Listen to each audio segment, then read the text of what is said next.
And her 2 attendants are with her. Goodness, everyone's finally here. There sure are a lot of people here to see the trial.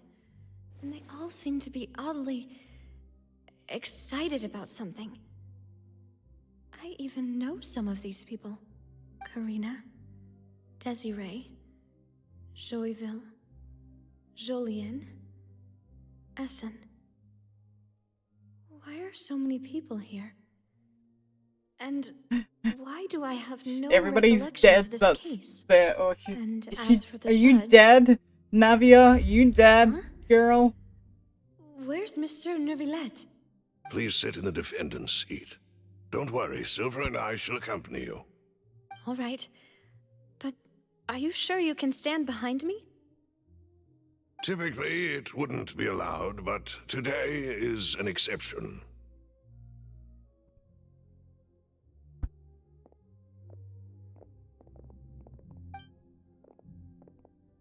Hey, what kind of place do they think this is? Come on, do they have any idea what they're doing? Seriously. Enough with the whispering! Could someone please tell me where Monsieur Neuvillette is? And why I'm standing trial? My dear Miss Navia, have you not yet realized what you've done? In that case, allow me to explain. As all here know, you are Master Callus's successor, the head of the Spina di Rosula, someone held in high regard by every soul in Poisson. After you took over the Spina, you treated all of us just like the late Master Callus had. If anyone in need reached out to you for help, you responded. Not only you, but your butler, your subordinates, nearly everyone in the Spina di Rosula fought for the well-being of those in Poisson. Wait a moment. Aren't you just proving that I'm a good person? Yes, correct. Absolutely right. And that is why you stand accused. You have helped so many people get through so many difficulties. You are one with us.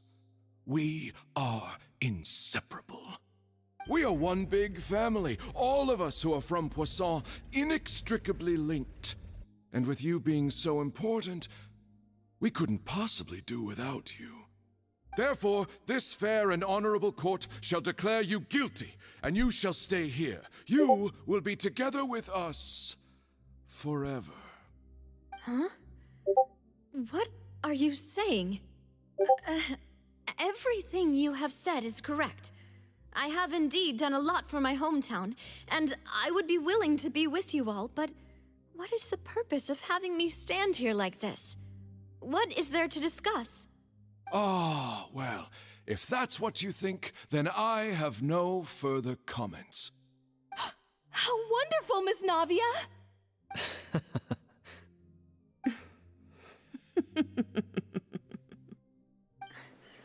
I know all these people. Why are they laughing? I seem to remember now. Yes, I get it. This trial is... Wait just a moment. This isn't right! Malus? What was that, Mr. Malus? Our conclusion is very clear and unanimous. Let the court judge her now. She's guilty! Stay here, Navia! You're one of us! Demoiselle, don't admit guilt. This trial means to keep you here forever.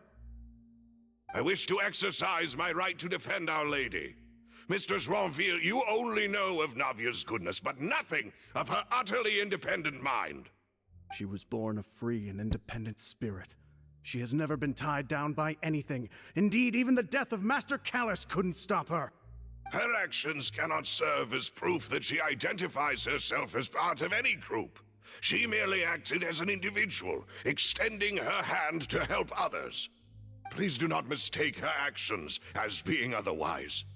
Really? As an individual, you say? Don't forget, we are all Fontainians here. This is the nation of justice, the nation of Hydro. Even if Miss Navia only voluntarily rendered her assistance, that doesn't change the fact that her beautiful soul must return to everyone. Water accepts all, blends with all. It will surely accept her kindness. Everything is measured here in the nation of Hydro, and in the end, everyone shall meld together. Thus, when a unanimous opinion emerges, that opinion represents justice. Now I speak for everyone. Our opinion is consistent. Navia should stay. We and Navia are one. And you would call this justice? Preposterous. You are merely jealous that Demoiselle still has a chance to exist as an individual. Have you forgotten how much you all once longed to become individuals, to become independent? Do you mean to defy our justice? justice? If your justice is flawed, then why should we acknowledge it?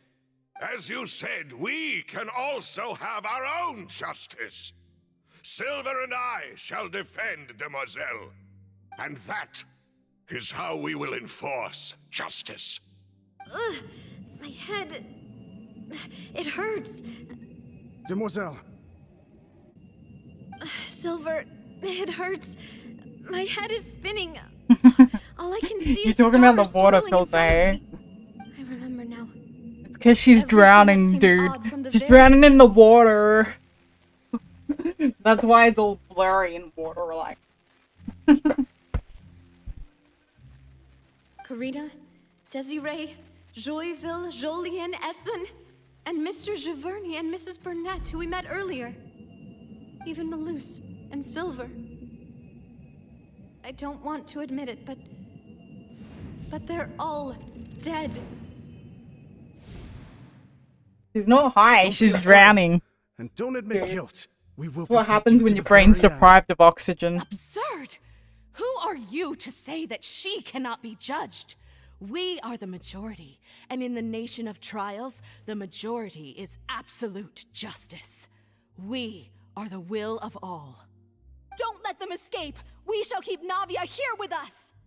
Mr. Malus and Mr. Silver, must you be so stubborn? How could the two of you possibly hope to stand against the collective? Do not resist. This judgment is fair and just. Navia belongs to us. After all that happened, she should not be left alone in Poisson. What are you saying? No more excuses! He says we're jealous. Jealous? How could she possibly be an independent individual? What's with these people? Who's jealous of her? She belongs to us. Miss Navia, she... Silence. That's...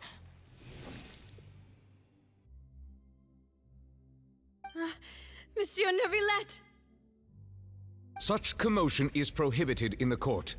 The accusations you just presented are nonsense and cannot constitute a proper trial. The court will adjourn for the rest of the day. In this, I shall hear no objections from any unauthorized party. Our thanks, Monsieur Neuvillette. Please leave with me, Miss Navia, while there is still time. But... Go on now, Demoiselle. This is your only chance to leave this place. What, can't bear to leave us behind or something? Malus. My apologies. I couldn't resist making one little joke once I realized that this shall be our last goodbye. Malus... Silver... Quickly, you must come now. Goodbye, Demoiselle. Farewell.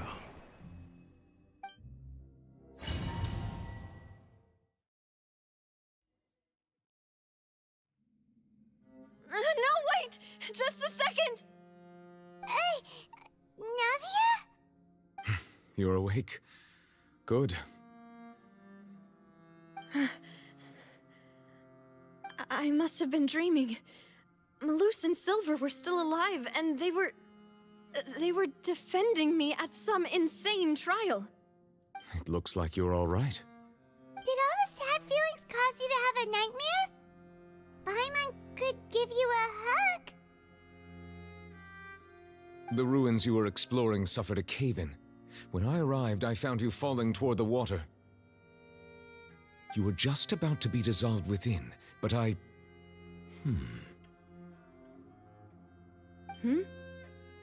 What is it? I think I saw 2 Oceanids protecting you. It was only for a moment, perhaps even a fraction of a second, but they gave me the chance to retrieve you.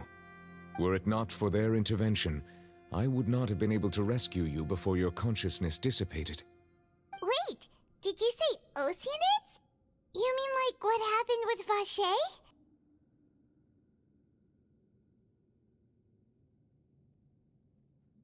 So that dissolved became Oceanids? So the people became dissolved as Oceanids. Really? Perhaps those 2 Oceanids were the people you saw in your dream. I always told them that they didn't have to protect me. To think that they'd keep doing so even after death.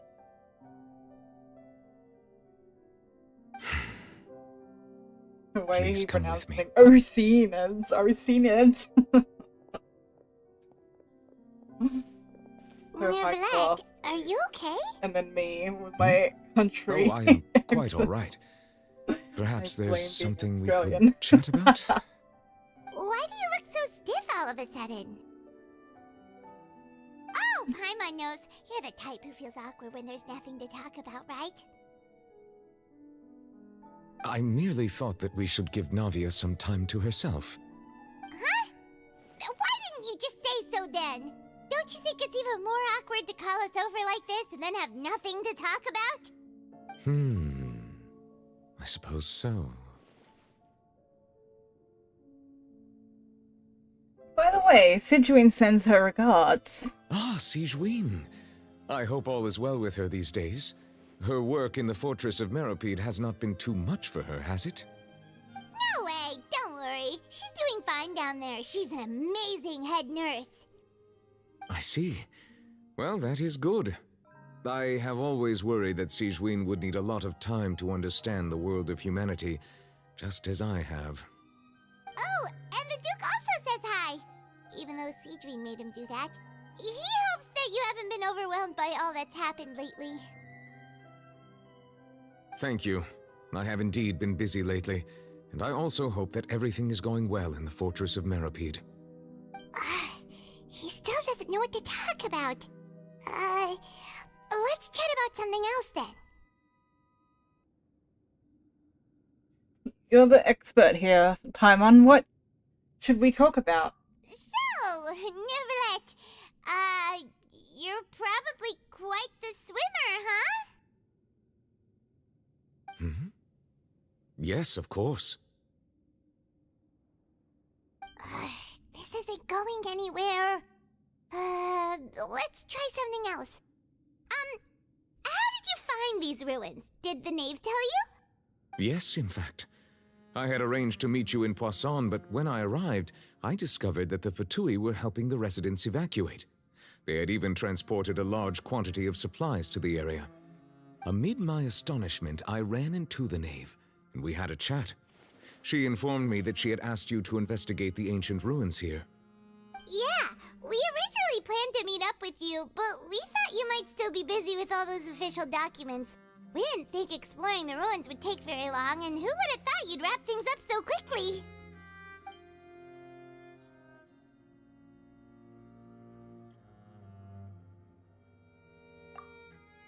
I hope Navia can get back on her feet.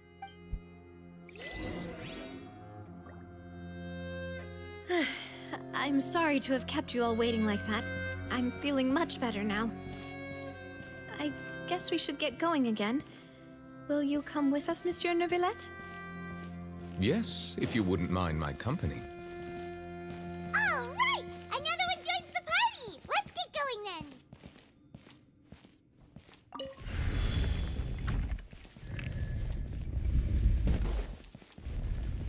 Yahoo! Gears of the storm! Neuvillette. Give me the light, man. Doesn't even let me play as him. Leave He'd it be to perfect me. in my The party. story has only So, just like, I begun. Time for takeoff.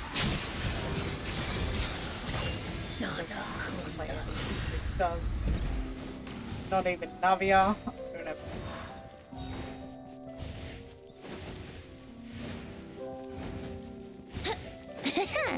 It's gonna light everything on fire. Oh no, another unstable Whoa. path. Watch your step. The ball. You know what? Brace yourself. Stop that. I can't be bothered climbing it. I'm gonna fly. I'm a cheater.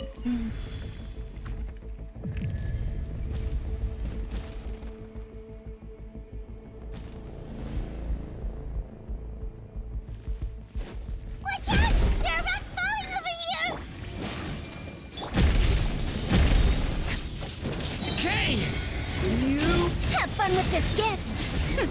We'll see about that! So why did I come into this room just to exit again? Unless this is the other side. Okay, this is the other door. Oh fuck. I just fell. Because I fell one story below. It's like, no, fuck you, we're gonna make you go back to the start. Go, Vertigo! Go, Vertigo!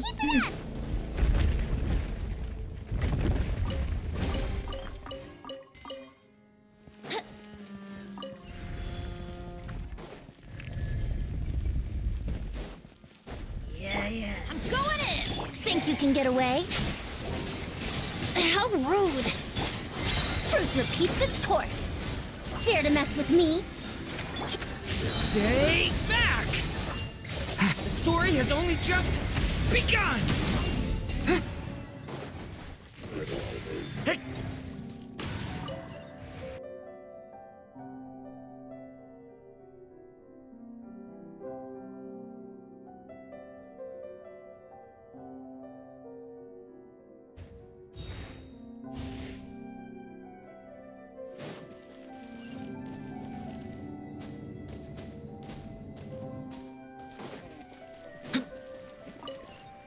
Come on, go in!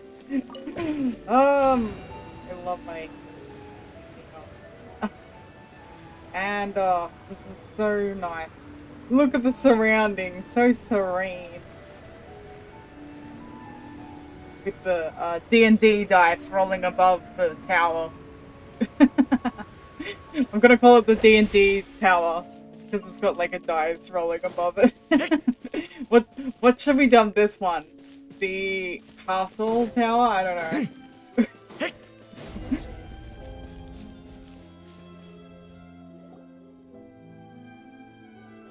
Looks like we've reached the end.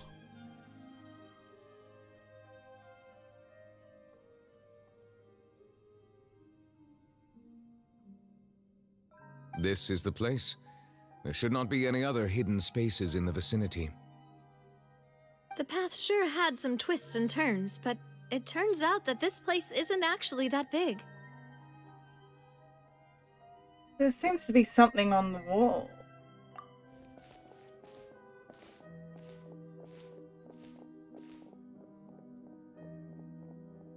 Stone slates?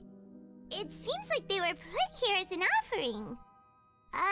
Could we take them down and have a look? Perhaps we should just leave them be for now.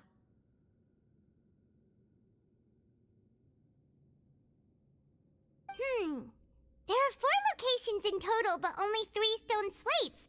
The slate that should be in the first empty spot is missing. The surrounding walls also show signs of damage. There's something written below. Let Paimon see. Reason dictates that this nation be destroyed. I shall record the history of its future here in its past. Say what? It feels like someone left these slates and these words here for a purpose. But does he mean that Fountaine should be destroyed? That would fit the circumstances dictated by the prophecy, yes. Indeed, the slate's contents correspond to it. Take the second slate, for example. There's a person kneeling here. She seems so dedicated. And there's a whole bunch of other people behind her doing the same. She's facing this... what is this? Some kind of island in the sky? And is that Lady Farina in the third image? Did the Hydro Archon fall into the water? And is that a ring of people around her? Paimon doesn't quite get it. Are they all in the water? The fourth image. I know this one. This exactly matches the content of the prophecy. The people will all be dissolved into the waters, and only the Hydro Archon will remain, weeping on her throne. Yes, they do seem to match.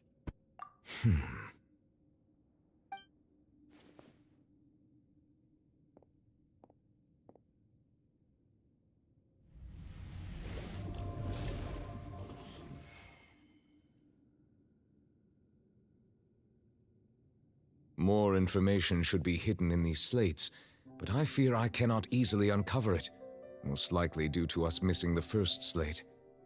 I am very sorry. Don't blame yourself, Monsieur Neuvillette. Deciphering ancient stone slates isn't one of your duties. Ooh, Paimon's getting the chills just looking at these slates. This says that it's the history of the future, right? That means the prophecy's sure to come true.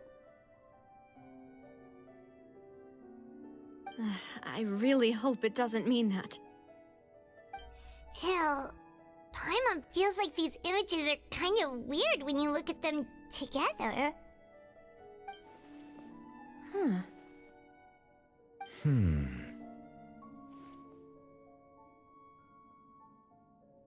What do you mean, Paimon? The issue is the order of the third and fourth image, right?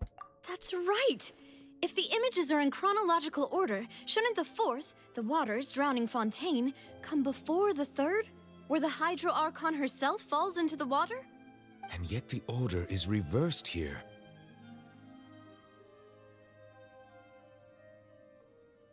The second image is also quite concerning. What sin are the people in the images confessing to?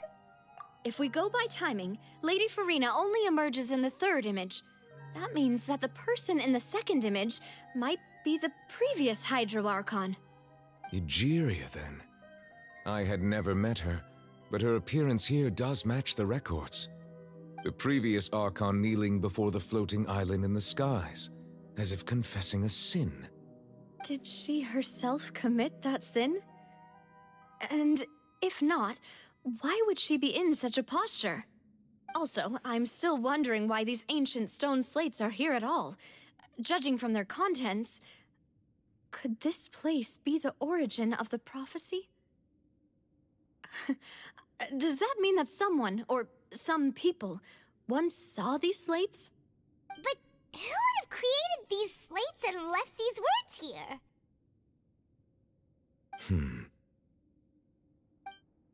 It seems that any further clues will have to come from Farina. In that case, there's no time to lose.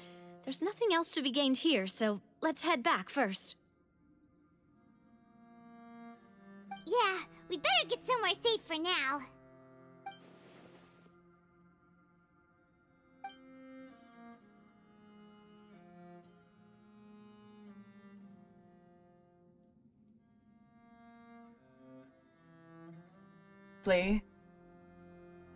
Who created the slates doesn't matter now. The real question is whether these things will truly play out as the prophecy foretells or not.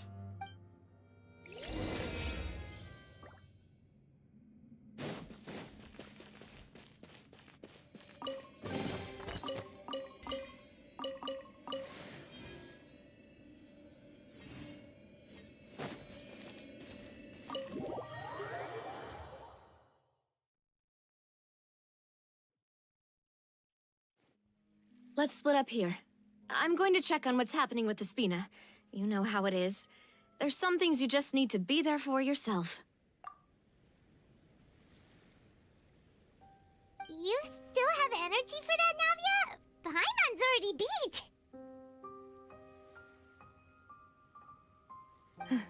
Just head back to the Fluvsandre and have a rest then. Thanks for keeping me company all this time. I'll depart as well. Thanks for your hard work today. Rest well, everyone. Traveler, I will go talk to Farina tomorrow morning to ask about the stone slates. I'm sure that you're concerned about this matter as well. If you have time, drop by my office. I will share the results of our discussion with you. Alright, see you tomorrow. Are you really gonna talk to her about this directly? Will that be a problem? Paimon's getting a little... She has long been harboring secrets, and will not give them up easily. Which makes it all the more my duty to ensure that she understands the present situation. Alright, we'll leave it in your hands then. You're probably the best person to talk to her anyway. I will be carefully considering my words tonight. Traveler, Paimon, our safe house at the Fluvsandre is always open to you, as ever. So please don't think you're an imposition. Alright. I'll be on my way then. I think it's because I'm only up to Navia's part of the story, and then... whoop. It just automatically threw me into sleeping. It's like, you rest now. We're finally back! Welcome back. We've got a special menu prepared for you two tonight. Yay! And there's good food too! Navia, no, the boss is the best.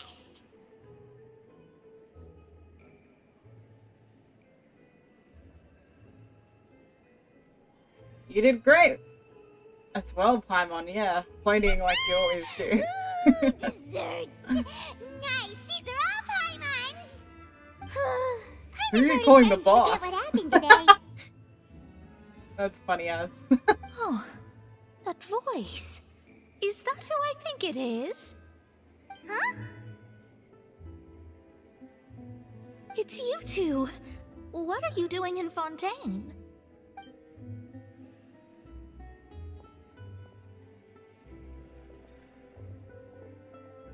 Mona?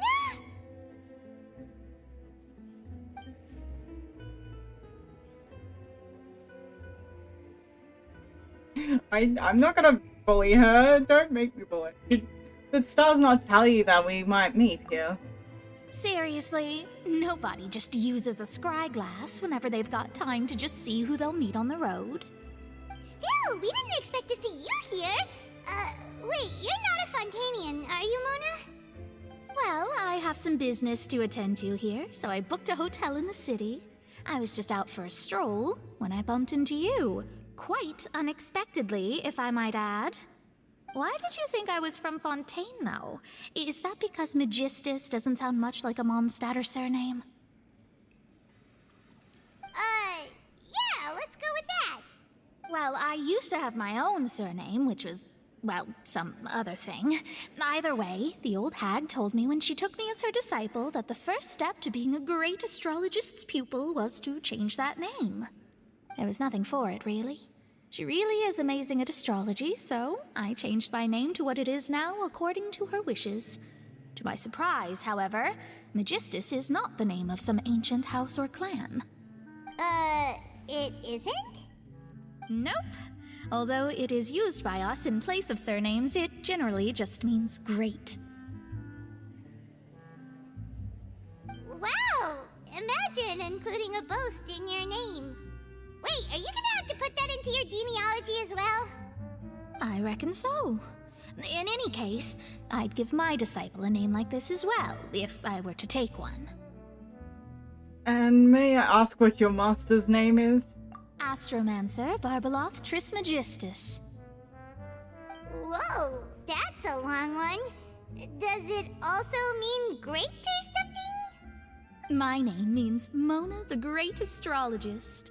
As for the old hag, hers is, in plain speech, the thrice-as-great Scholar of the Stars. Just take it as a title specific to astrologists. Thrice as great? That's so... petty.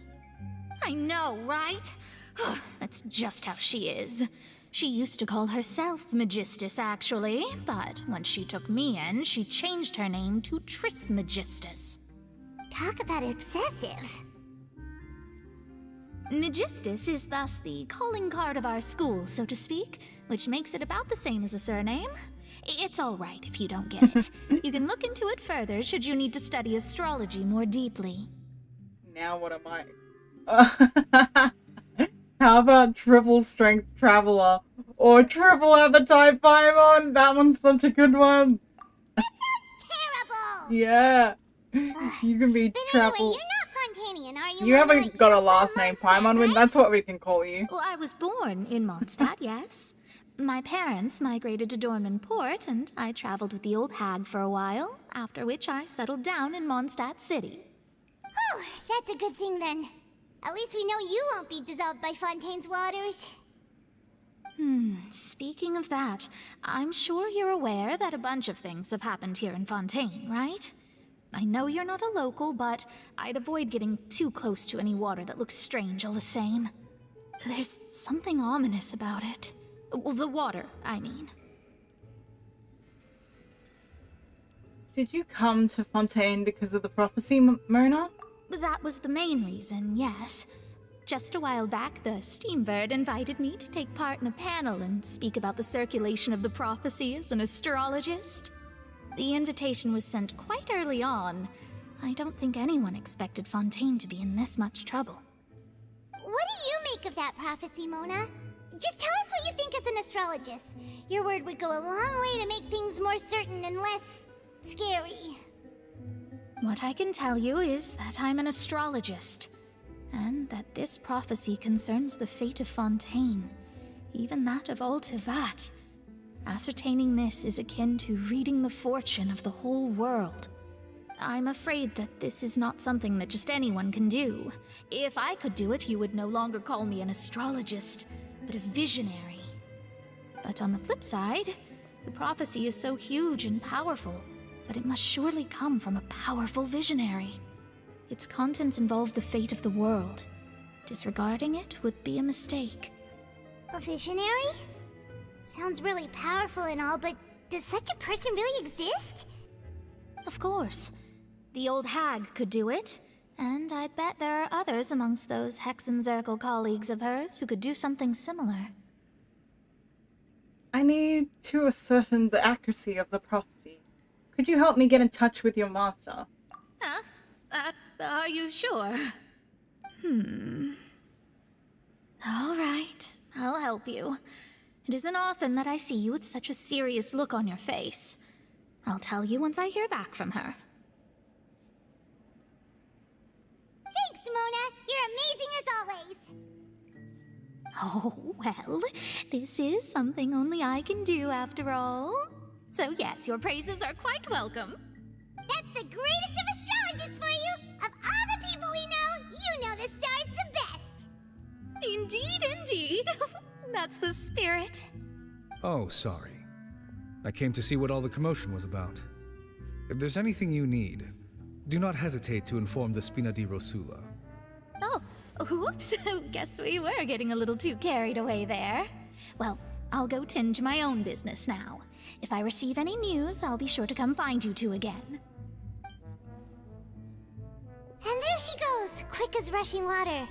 And here we are with the Spina guy giving us suspicious looks.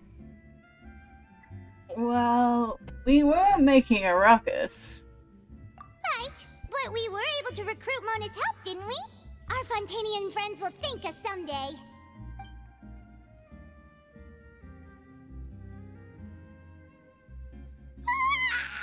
Good morning. To be honest, Paimon's still feeling kind of sleepy. But it's time to get up, Traveler. We agreed to go see Neuvillette, so let's pack it up and get going.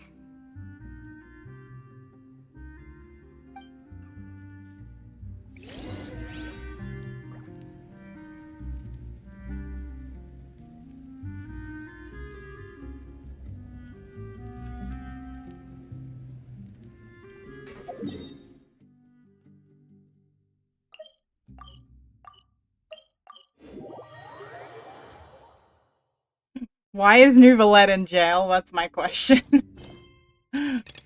No. Why does it keep changing? That's so confusing. I'm like, why does the quest keep changing on me? It just like It's like, go to this quest now, no, this quest. I was thinking, that's a...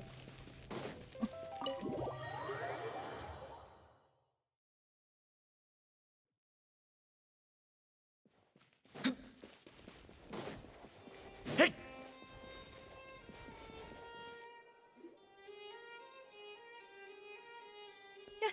You're here!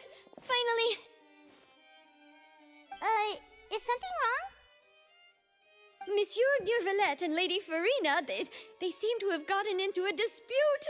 Please go see for yourself.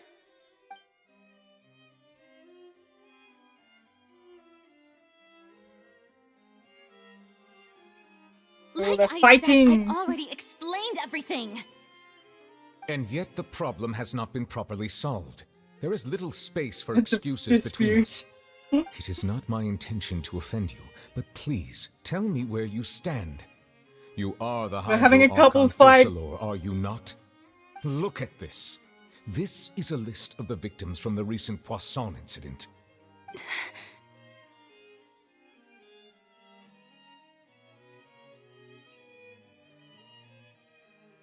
You mean they're all... We did not arrive in time to avert this disaster, and I will not have it happen again. I will say this once more. You must tell me everything you know. Yesterday, I found 3 stone slates in some ancient ruins near Poisson. Do you know anything about those? Seriously? You're questioning me like this is a court case now. I don't know anything about that.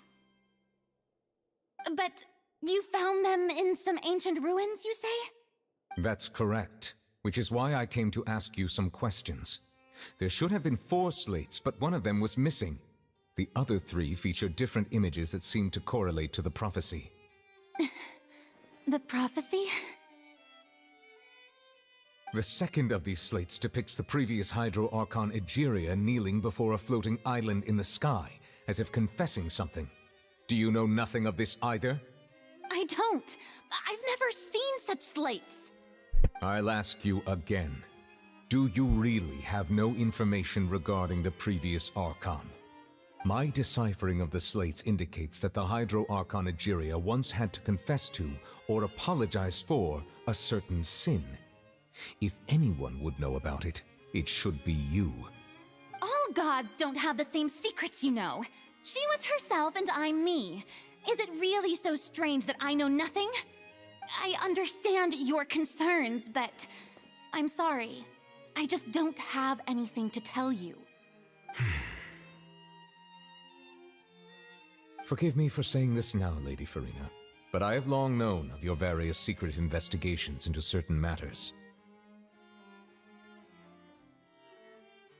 There are several indications that you have been investigating the prophecy on the sly.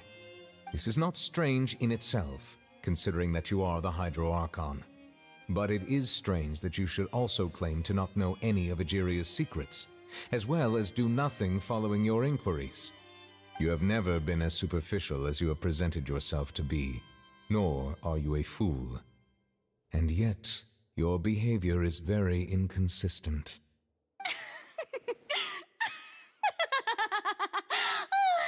So you've been watching me all this time, have you? I didn't think you were that type. You... Well, since you know about my secret investigations, then you should know I'm actually working to take care of it. There's no point questioning or suspecting me. You're the Eudix, but you're still my subordinate. You should be following my lead.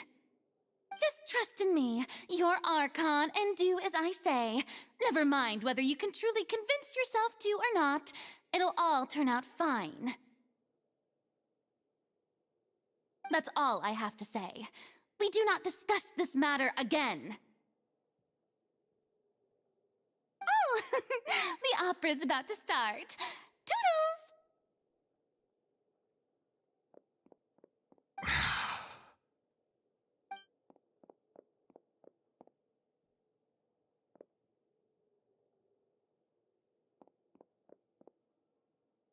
Did Farina not notice us standing by the door? Wonder what's up with her. She was smiling. He seems suspicious. She didn't seem in the mood to care if we were listening She in seems or to be not. deliberately hiding something. I assume you've been outside for a while now? Oh, you noticed. Seems Farina didn't even realize we were here. She was in a great panic, though I cannot discern the reason. Our discussion reached impasses time and again, a state of affairs that we cannot allow to continue. Still, I do not understand. Dialogue is the basis for understanding, so why did she keep refusing to engage?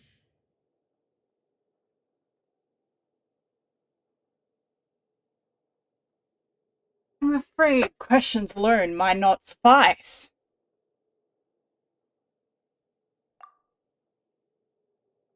Why do we need to make her understand how dire the situation actually is? Everyone in her inner circle has noticed that she is hiding some secret. The issue is her attitude. I fear that she will not reveal anything unless absolutely forced to.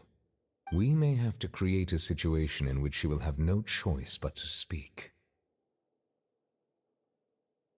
Oh? Like what? Normally, people will only reveal the truth when standing trial. Perhaps we must have the Hydro Archon experience just such a scenario. But Farina's seen so many trials, and she's really good at dodging questions. How do we make sure that she won't just slip away at the first chance she gets? We will need to consider this thoroughly, join forces with various parties, and then do what we can. If at all possible, I would prefer to recuse myself from this affair, but we must prevent the prophecy from coming to pass. This may be cruel to her, but all Fountaine is in crisis. The information a god possesses is too precious, and so we must take a chance on this. In that case, we'll need help. Oh, you know who we're gonna need help? We're gonna need help from a certain purple-haired girl. Oh, I think I know who to call. Please let it be your favorite character. Dead.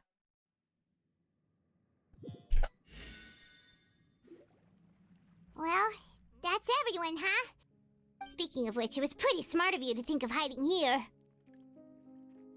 Poisson was just involved in a disaster, so it's presently devoid of people. That naturally makes it the best choice. And here you are drinking tea like it's the most natural thing in the world, huh? That's what family should do. Sit and enjoy a leisurely time together.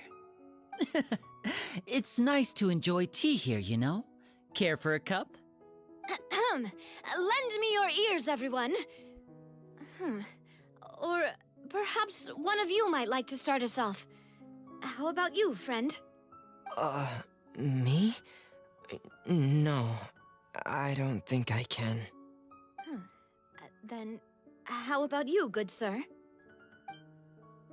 I fear that I will cause the mood on this boat to become as somber as it is in court. Well then, I guess we're lucky we've got a local like me to organize things.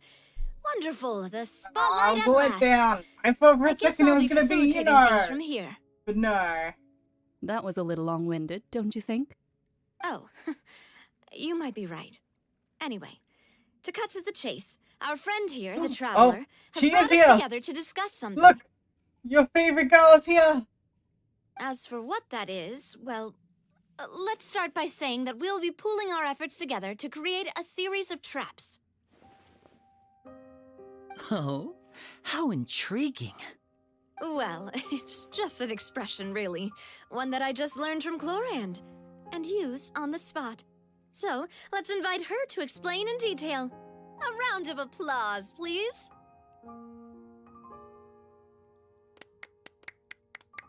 Huh? Didn't you say that you would be facilitating this? Oh, come now. Your work doesn't involve much public speaking, right? This is a good chance to practice. You might even pick up some fancy oratory tricks to impress your boss with in the future. I see. And what does my boss say? He is glad that you consider him your boss. Do go on.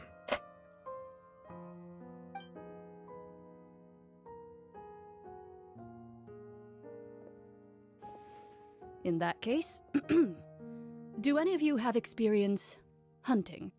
Not that I recall. Fremine and I once used a wooden stick in a basket to catch wild rabbits when we were younger. As for Lynette, oh, right. You were sick that day, weren't you? I've also gone diving to catch some fish before. Does that count? I'm afraid not. You may or may not have heard, but Fountaine once played host to a group known as the Marechaussee Hunters. Though that was their name, they did not hunt animals, but rather various monsters left behind by the ancient dynasty of King Remus. Today, Fontaine's monster population has already thinned greatly, so the hunters have blended back into society, taking up arms in other lines of work. They even left a unique methodology of hunting in their wake. A trap comprises of the following components: bait, a trigger, and a containment device. Sometimes a lethal implement will also be necessary to deal with the prey. So, if we were to build a trap together, right now, what would you choose to build it with? For me, I would prefer something basket-shaped. Pigeons and rabbits will see the bait and naturally enter the snare. Our line of work requires a deft hand, and we're some of the best in the industry, so you can count on our techniques. You used some of those techniques while moving the people of Poisson, didn't you? My subordinates mentioned that you even performed some magic for the bawling children. Yes, and I even managed to gather some intelligence in the meantime. I'm quite the multitasker if I do say so myself. I'm afraid I can't claim that as my strong suit. I prefer more stable methods, like placing bait in the water and waiting for the fish to come within reach. That's the kind of method I would count on. Calm and steady. Exactly the kind of person who would catch loads of fish. And I can be their assistant. With discretion, I'm sure. I'd probably use some sort of mechanical animal. Papa once bought me some small clockwork squirrels, mice, and such. When placed in the forest, they can attract others of their kind. I remember that you liked those too, didn't you? I did. And that would be a good way to go about it. If they're realistic enough, animals of the same kind will follow them all the way to the trap. What about you, Monsieur Neuvillette? I fear I do not have any related experience. That makes sense. You usually solve problems directly, without the use of any such tricks. But I do have one more question for you, Monsieur. If we were to create a trap now, how would you design it? I would like for it to be effective, but bring no harm to the prey. A more gentle trap would be ideal. Kind, as always. However, our intention doesn't necessarily change the containment device and the type of implement we need. If we wanted to kill the prey in one strike, we would need a powerful implement. However, that also goes for prey that must be captured and safely contained. Wait, why's that? Only a hunter who's a true expert at subduing their prey can snare it without harming it. The line that divides life and death is often exceedingly thin. So are we going hunting together? We hadn't thought of seeing ourselves as hunters. It kinda works, but maybe it's still not the best metaphor. If our means of capturing and dealing with our prey is to put them on trial, then the hunting metaphor is actually quite accurate. But we shall require much more courage than any hunter to judge a god, a being whose seat is an exalted throne.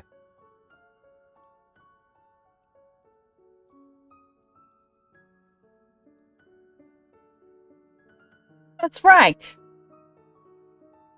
Where is it?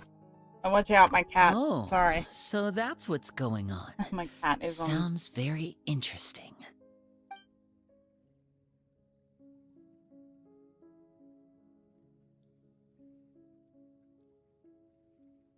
Cat, sorry. Chlorine hunting metaphor was just a metaphor.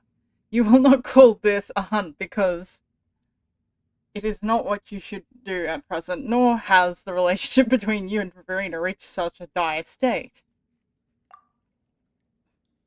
What you need is simply the secrets she is keeping. Attempting to take her secrets is such an act of sacrilege, just disrespect, but it must be done to prevent Fountaine from sinking into the waters as foretold in the prophecy.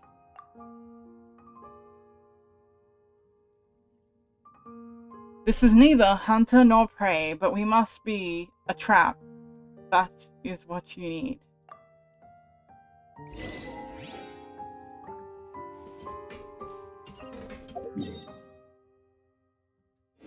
Wait, oh, we have to go underground.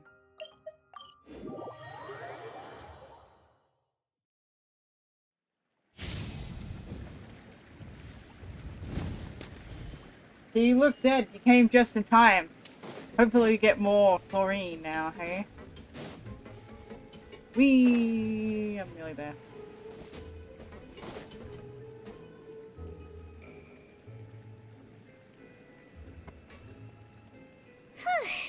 It's been a tough few days, hasn't it?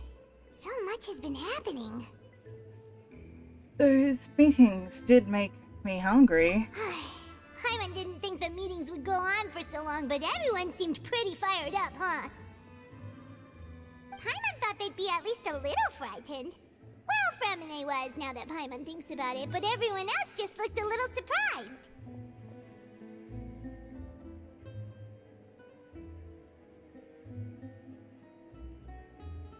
Do you feel more confident after the meeting, Paimon? Well... It's hard to say. Paimon doesn't have any experience with this sort of thing. But with you around, Paimon sure will do great. After all, you're the most reliable person in the world, aren't you? Huh? Is something wrong? Did you just pour some tea? Paimon didn't Maybe she's keeping secrets from us, just like Farina. You liar! No, I didn't. Then what's that? Paimon's never seen that cup before. Don't be frightened. I'm just joining you two for tea. I merely refrained from saying anything till now. Who's that voice? But there's no one here. Huh. Have you forgotten me already? Wait. You are familiar. You're the voice we heard from the sky in Sumeru. The voice from the sky, hmm?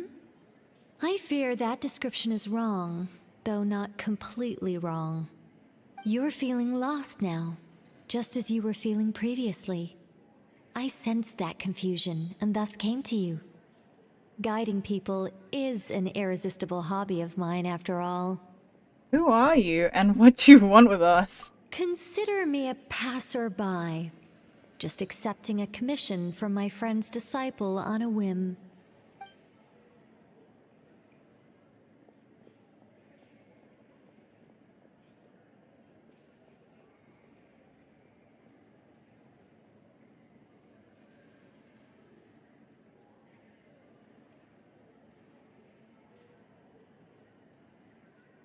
Allow me to ask you, will Fontaine's prophecy come true?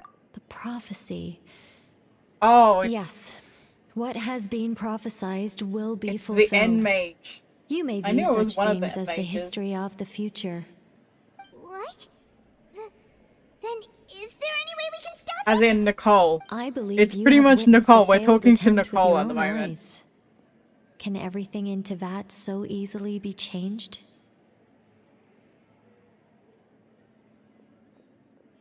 I just realized it's Nicole. We're talking to Nicole. In her Sealy.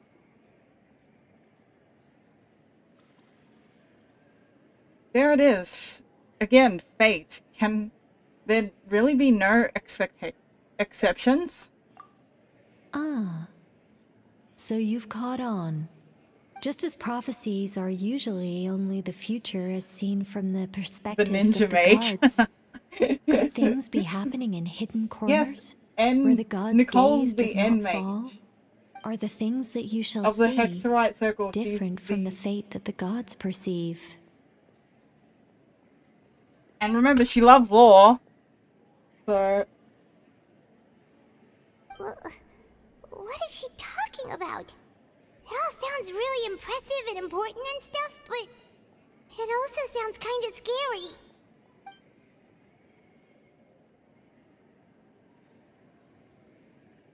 The cover teas are just about gone as well. I believe that you understand, right? Some things are insignificant, but others, you must reach out to change. Ultimately, fate shall serve as your only guide, no matter what will happen in Tevat's future. All you need to do is to play your part. This was good tea, by the way. Thank you for your hospitality. Well, that'll be all for today. The voice. It's gone.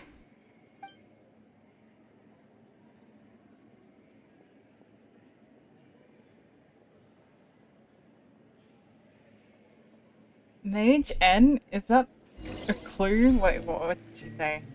Unexpected needs leads to complicated feelings when you fall asleep. When you wake up, someone's there. What I just missed a whole lot of dialogue. Ah, I can't go past back to...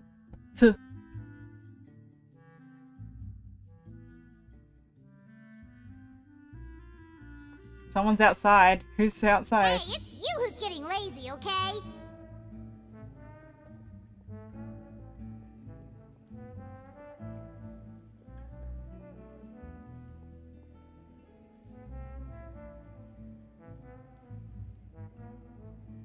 Well, I see I've walked in on some lively banter. Luna!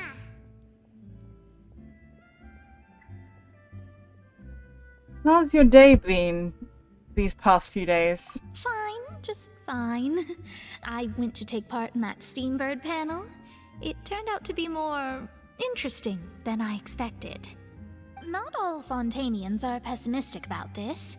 One journalist mentioned that sitting around and waiting for the end to come would be wrong, and that they should make their own rescue preparations. I agreed, so we had a brief chat with her. Did she have pink hair by any chance? Why, yes! It was Charlotte. You remember her, right? That daredevil journalist? I'm in full support of her view. Prophecies are very important, but how can people allow their lives to be commandeered by just a few words? That's right! Paimon's glad to hear something sensible for once. Ah, yes. About what we had discussed before. I did try, but I'm afraid I couldn't reach the old hag. I'll try again tonight, but I wouldn't get your hopes up. Actually, someone already came over. Huh?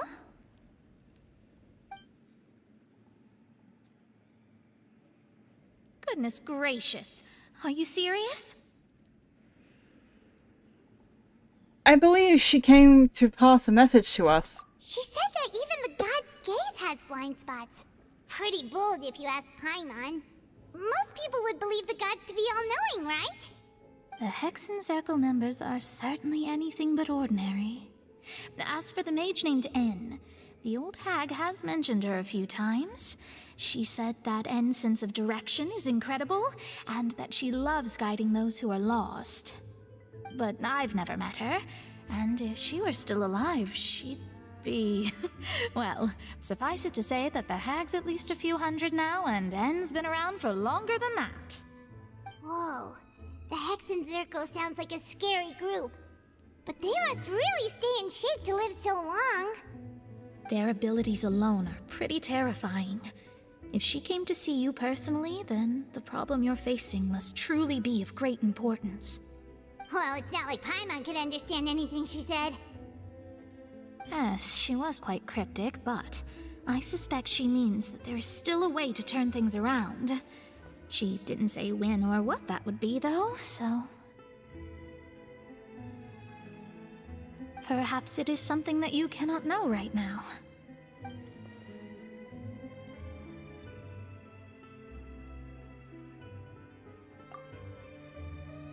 True, her words meant as a helpful hint, but when we realized the value and meaning, was the best answer that my question could have gotten? Traveler, Paimon, are you two all right?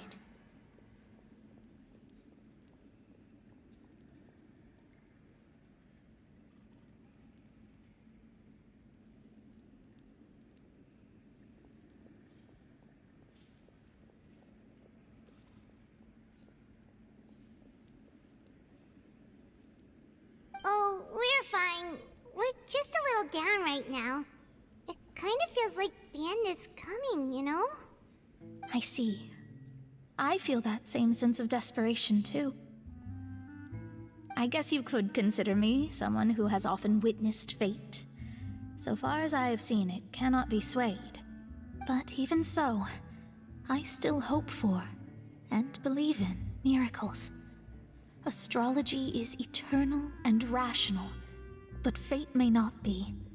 It is cruel, but it can also be beautiful. Perhaps that's what En was trying to tell you.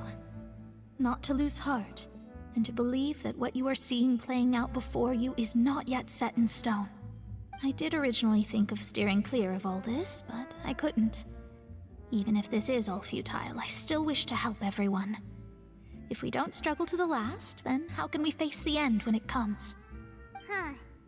You do have a point.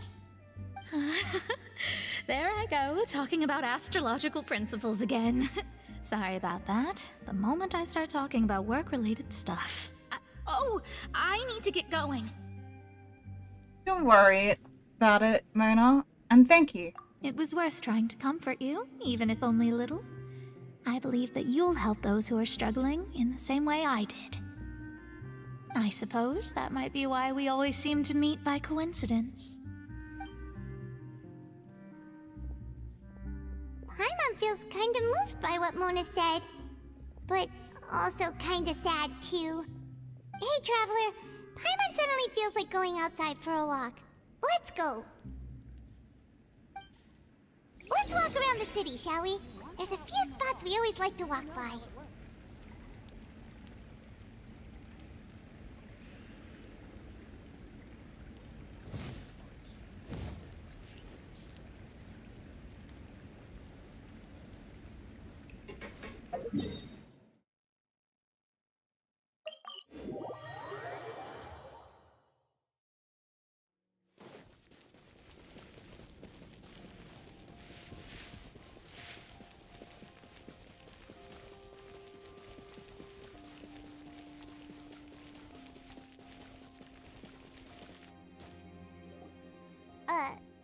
Huh?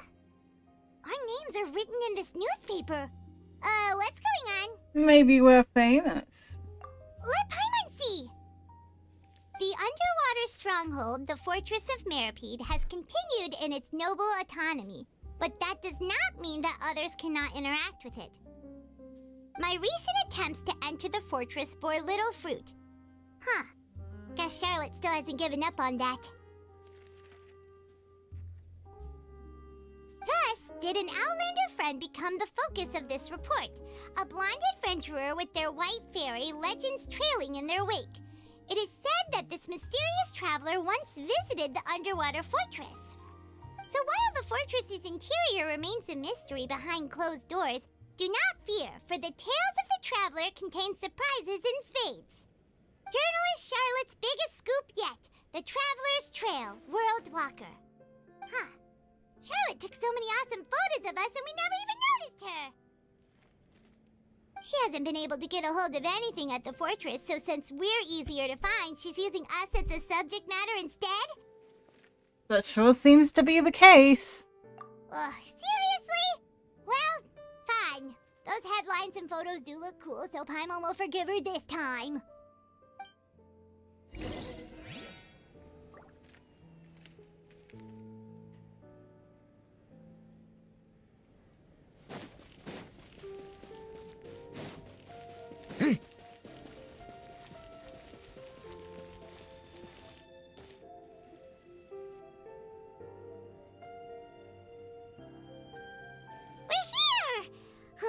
Paimon's hungry. Should we go in and get something to eat?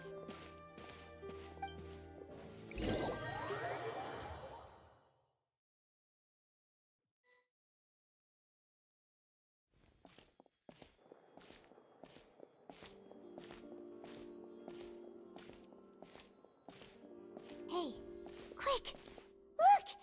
That's the limited edition only 16 slices a day cake!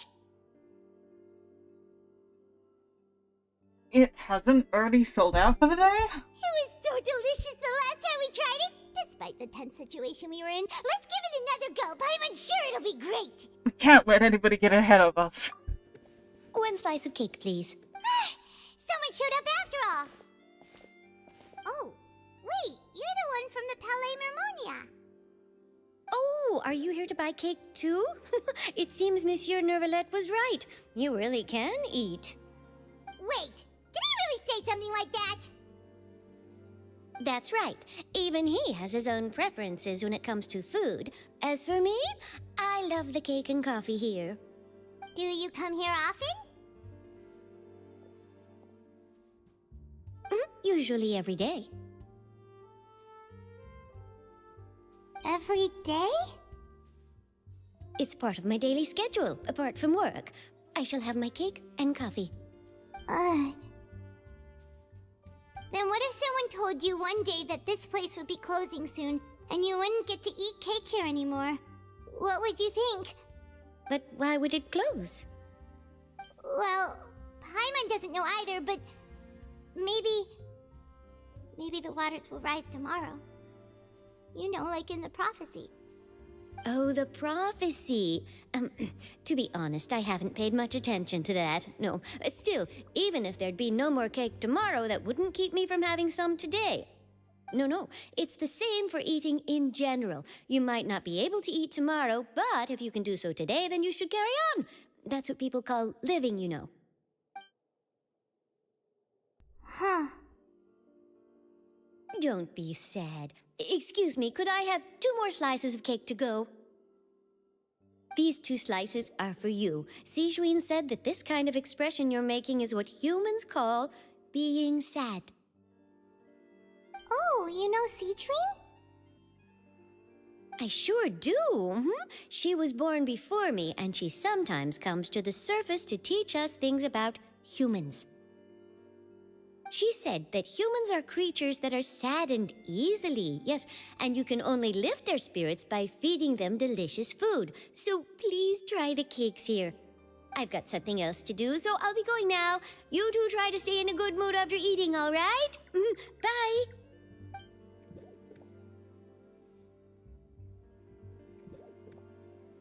And there she goes. All right, let's dig in. I'm sure this cake will be delicious.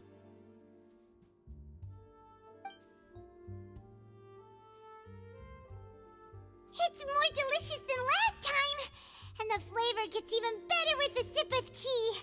It sure would be nice if we could come again tomorrow. Sure would be nice if we could always eat delicious food here.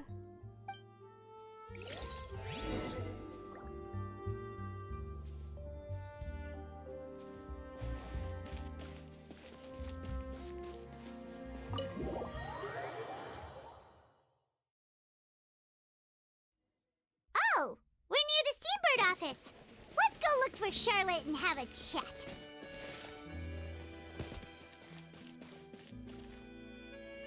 Wow! If it isn't the Traveler and Paimon! Oh, have you seen the article I wrote about you? Ha! You've got some nerve! You just used us to make some quick mora! Can we negotiate profit split? Oh, you needn't worry about that. I heard that you were in Poisson some time back, so I sent you a letter to discuss just that. It appears you didn't receive it, though. It's all right, though. I've set aside the amount intended for you. I've even set the table with some food. Really? Oh, you're the best! You're almost a little too easy to win over, Paimon. If I were a journalist with ulterior motives, you'd be in trouble now, you know. Oh, Paimon knows you're not like that. Still, what brings you here all of a sudden? Were you looking for me? When Mona mentioned you, we thought of coming to see you at work. I see. It seems you've already bumped into Mona here in Fountaine. So she mentioned me? What did she say? She said that you're a real daredevil of a journalist. Nice. In which case, can this daredevil journalist dare to request an exclusive interview with the legendary Traveler and Paimon? Huh? So your article in the paper today doesn't count? Oh, of course it doesn't. That was more like live photography. What I'd like to do is dive deeper and ask you to talk about the things you've seen and experienced.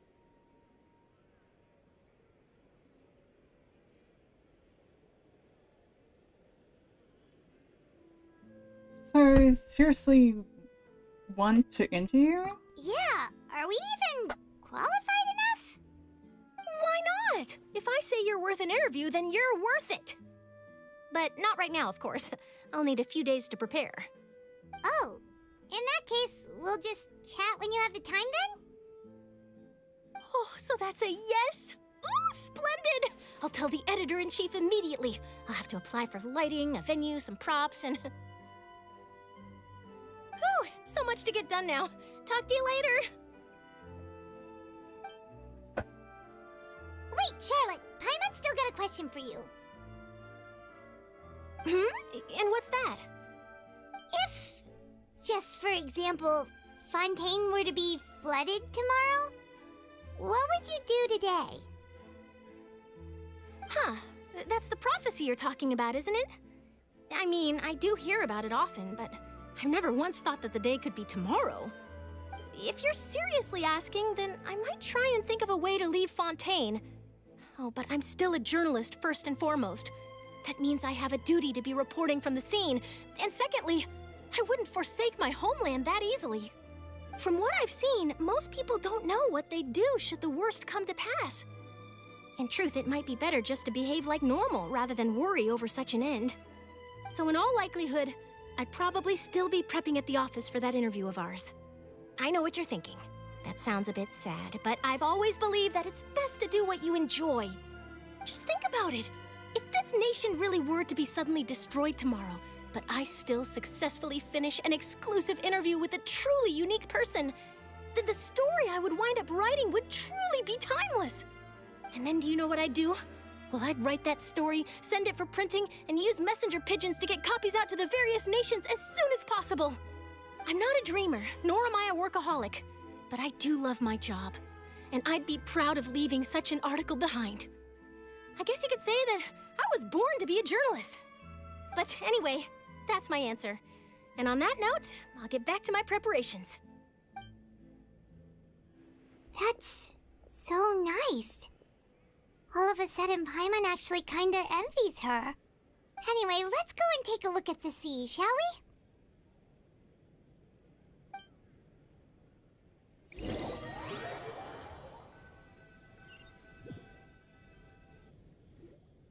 The sea breeze and scenery can be a pretty soothing combo, huh? Paimon's been thinking. Yes? If it wasn't Fountaine, but all of Tevat that would be destroyed tomorrow, where would we go and what would we do? No, Paimon should ask, if you could choose, what would you like to do? If I could choose, huh? Just like Charlotte said, suddenly trying to consider what to do is pointless. We've always been moving to the next destination, so we haven't spent much time thinking about these kinds of things. We didn't have to either, with us always being on the road and whatnot. Philosophical. Oh my goodness. The word.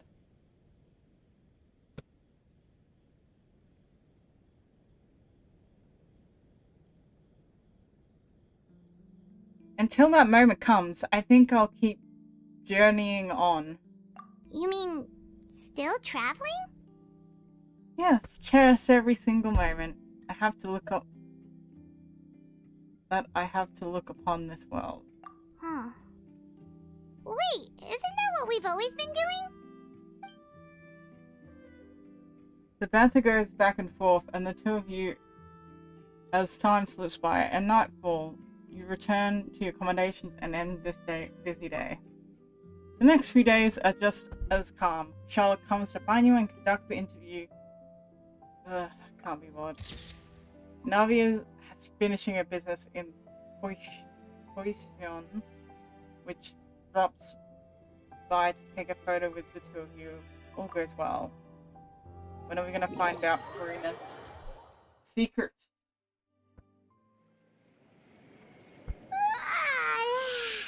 Feels like you'll grow mold if you stay here there long enough.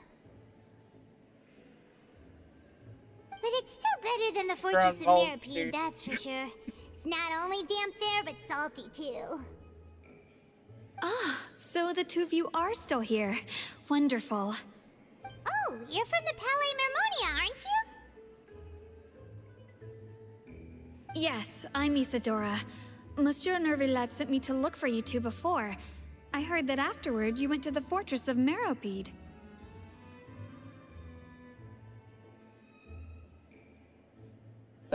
So you're under the impression that we might be wanted criminals? Not at all. I'm well aware that you're friends of his. Actually, I'm here to pass along a message from him. Let's hear it. Did something happen? Yes, inside the Opera House. The Maréchaussée Phantom has declared the incident a small-scale riot. A riot? Well, that said, I don't personally think it was that serious. Lady Farina was watching a performance at the Opera House, and while she was resting during an intermission, some other audience members suddenly started harassing her, loudly accusing her of doing nothing about the prophecy crisis. And before she could respond, others started to join in. The crowd continued to grow, and protests against the Hydro Archon started to break out. So people have started to put the blame on Farina. Guess they finally found an outlet for the pressure they've been under due to the prophecy. I agree. People will naturally rely on gods, as is customary. But the moment people feel threatened, gods are also the first to be blamed. So what happened after that? Is Farina okay? Seeing that the situation was spiraling out of control and that further argument was pointless, she claimed that she'd gotten tired of this and left in a hurry. The Maréchaussée Phantom had their hands full maintaining order and did not catch where Lady Farina had gone. Only when things had stabilized did we realize that she had gone missing. So, you mean she's still missing? That's right.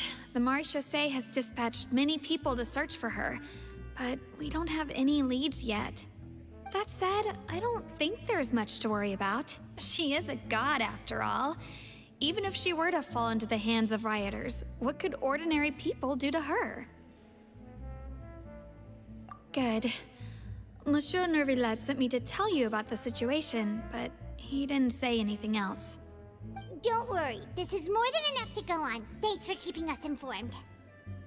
Ah, is that so? Well, alright then. In that case, you two take care.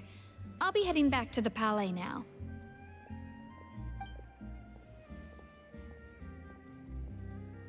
Well, sounds like we should hurry over to Poisson then.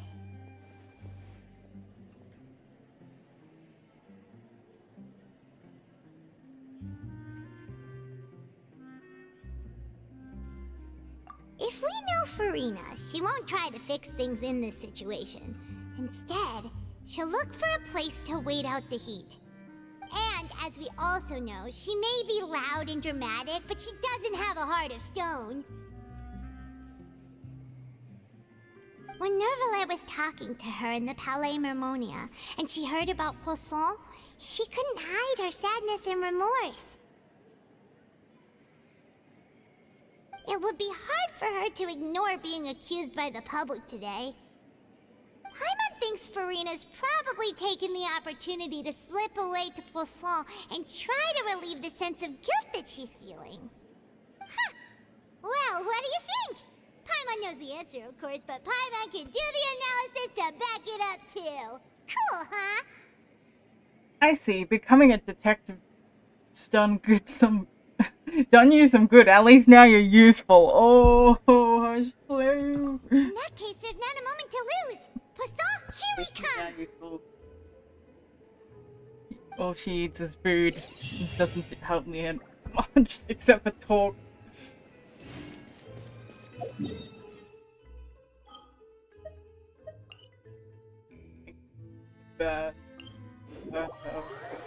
My words. This place looks deserted.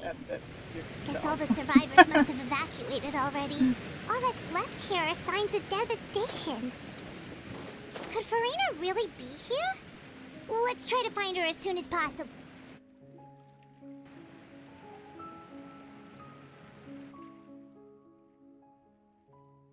Huh, that's Farina, right over there. She really is here all on her own. Shh. Stay quiet for now.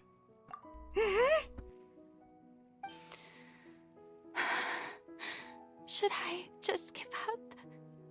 This is all meaningless. What was meant to happen did happen after all. Everyone's dead. I'm sorry. I am so sorry. Give up, Farina. There's no point in holding out. I'm sorry. But what can I even do other than to repeat meaningless apologies over and over? Who's that? Don't worry, Farina. It's just us.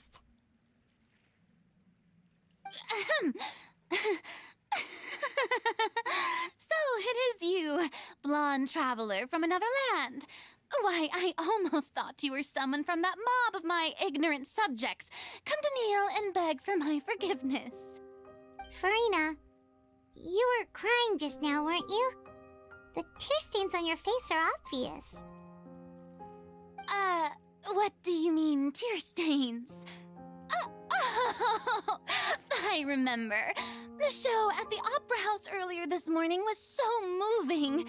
I'm still trying to process it.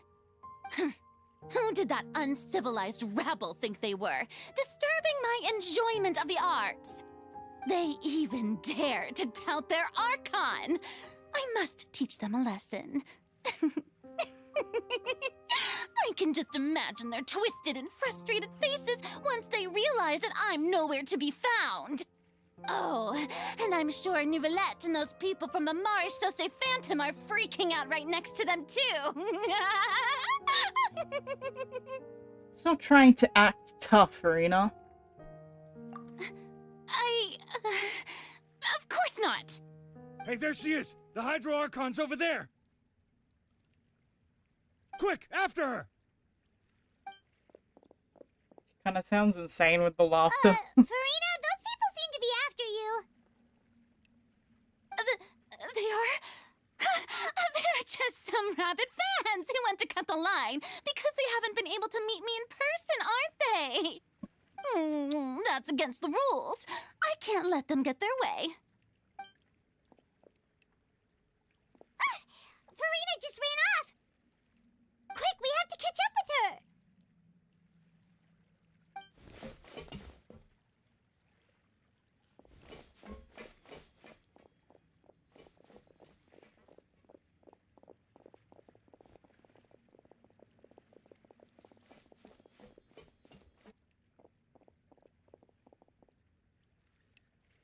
Yep, definitely.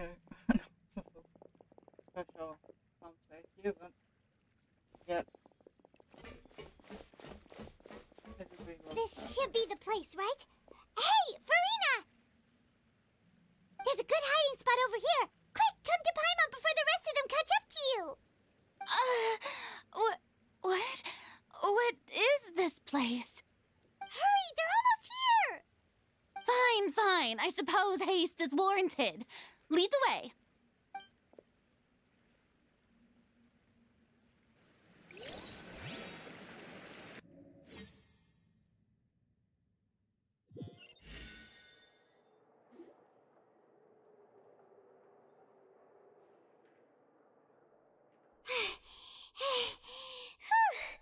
Paimon's exhausted.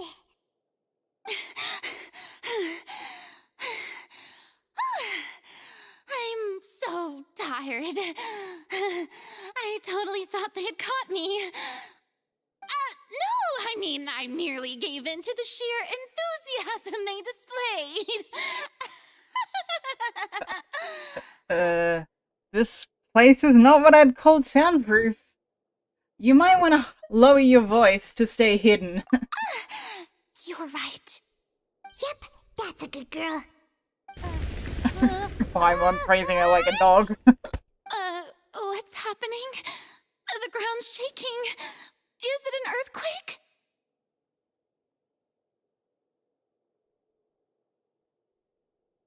Another disaster just struck, I suspect. Yeah, a quake of this kind preceded the flooding in Poisson, didn't it? It can't be. It's happening again. Well, there's no need to worry too much about that. Neuvillette made some emergency plans, so the evacuation should go a lot smoother this time. Yeah, I hope you're right. But the people of Poisson, they've already...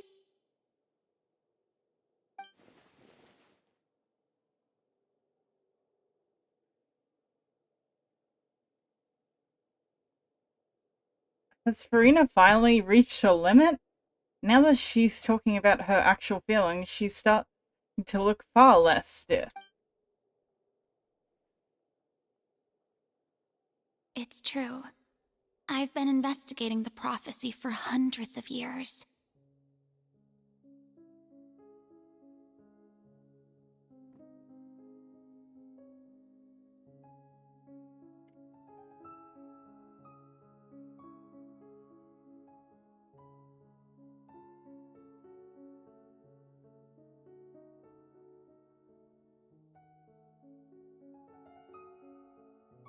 I once had informants all over Tevat, searching for clues and feeding information back to me. I've tried all kinds of ways, too, to hold back the sea. Anything to keep the coastline from advancing. But all my efforts proved to be futile in the end. Really, the truth has been clear to me for a very long time. We cannot make an enemy of the divine. No matter what we do, the will of the heavenly principles will have its way, and the prophecy shall be fulfilled. But even then, you still haven't given up, right? Give up. I do love the sound of that phrase. It would mean finally coming to terms with fate, but also for me to finally be free. But that would also mean all hope would disappear. Indeed. I've thought about giving up so many times, especially after we almost lost Poisson. Fate is really unreasonable, isn't it? It has no heart and obeys no rules. The prophecy has only just started to come true, and so many people have already lost their lives. But just now, it all became clear to me. I still don't have the right to come to terms with fate on behalf of everyone else. As long as the final moment hasn't come, it's still not too late. Don't worry. I will keep hope alive for everyone until the very end. Well, that's enough for now. I got the impulse to play the stricken maiden, but honestly, considering my rank and station, that wasn't a good fit at all. Don't take any of what I just said seriously. How could I possibly let Fountaine fall to the whims of trivial prophecy? Come on! Paimon could have sworn you were actually being honest just now. We're running out of time. Can we just go back to square one like this? I have to get more information out of her. Farina, you might not have to shoulder this burden alone. Although I don't know what you might be keeping from everyone, your people are more willing to share your burden with you. Share my burden. That's impossible. It was fated right from the start that this would be my duty alone. But even if your burden doesn't need to be shared, you can still choose to confide in someone. Just share it with me. I'm what you'd call a witness. A witness? Yes, I've heard that you came to Tevat from beyond the stars, yes. In other words, you never belonged here. And if Tevat is, in its entirety, a show on a stage, then you're just a spectator, aren't you? If that's the case...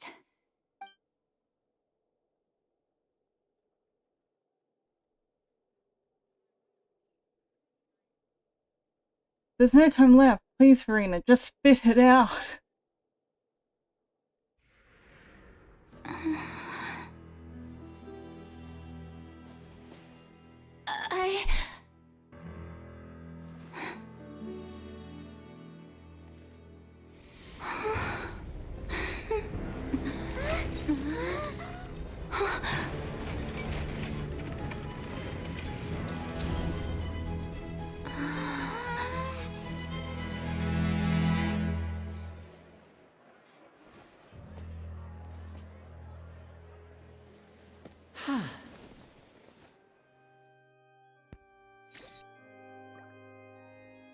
Ladies and gentlemen, this concludes my opening performance. Now, without further ado, we may proceed to the trial of our god. So this is what it is. Yes, you deserve praise for the effort you took to raise the dramatic stakes. Do not forget, however, that I am Fosalor, the god of justice, the embodiment of justice itself. Does it not strike you as even the least bit absurd to bring the very concept of justice to trial? May I interpret these words as your refusal to stand trial? In that case, you will have the opportunity to defend your honor through a duel. Get ready for the fucked up scene. You would draw your blade against a god? This is the meme. I see. The meme that surrounds seems Farina. like I you have have a made feeling up I your know mind. what's gonna happen.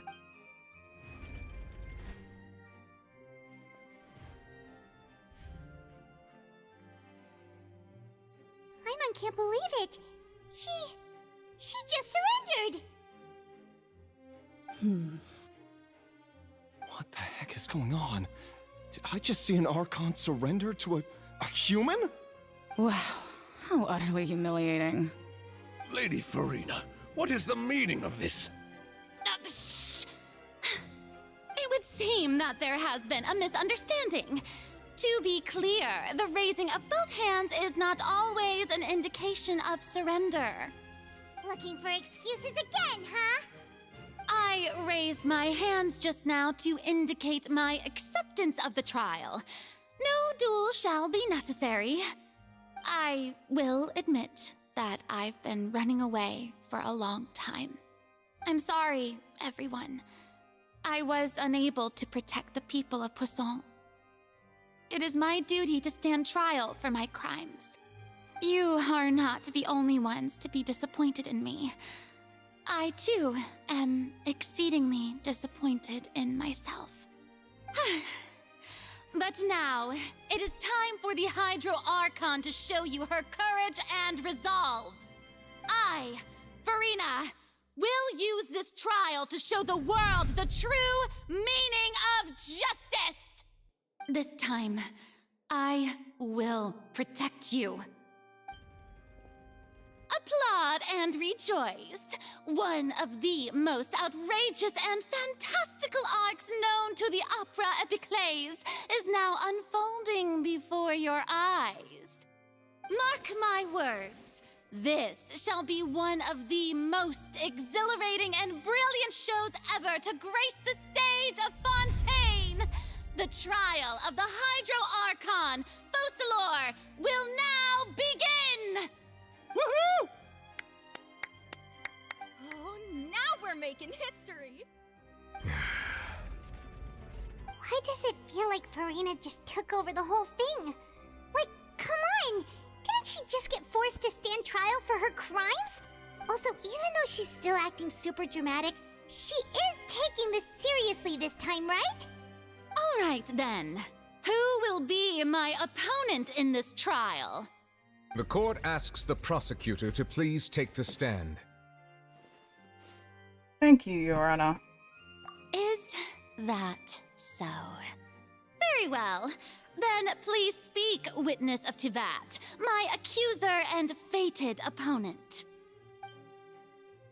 We're so close to getting her to tell us the truth, and it's still turning out like this in the end?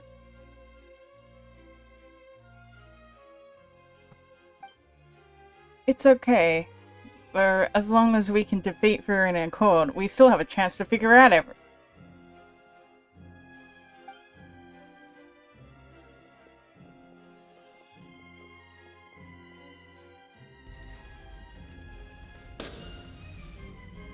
Also, please allow me to ask, as a final question before the trial begins. Just how much work did you do to force me onto this stage? Well, we did do a lot of prep after the meeting that day.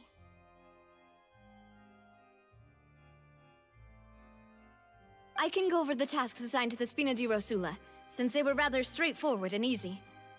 Navia, the president of the Spina di Rosula. Most of the people who participated in the disturbance this morning were my subordinates. They changed into plain clothes and came to the Opera House as regular audience members, waiting for the perfect opportunity to incite insurrection against you. The people's resentment against their Archon has been building as more and more of the prophecy is fulfilled.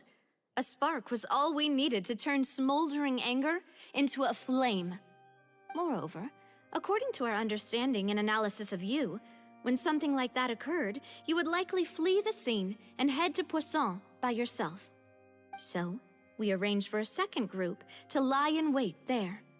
So, you mean the ones who scoured the settlement? They're having a for me French were also rebellion. From the Spina. And their goal was to force you to step into the giant magic box so you may personally participate in the greatest magic performance in all of Fontainian history. That's right. That house was a magic box, rather than someone's residence. As the super ultimate version of the setup that I used when I first performed at the Opera Epiclese, the volume of the box was increased by a whole order of magnitude, and the distance it traversed was the entire gap between Poisson and Araneas. Its cargo, of course, was an Archon instead of a human. My thanks, Farina. Without your help, we could never have pulled off such an extraordinary performance. You're welcome?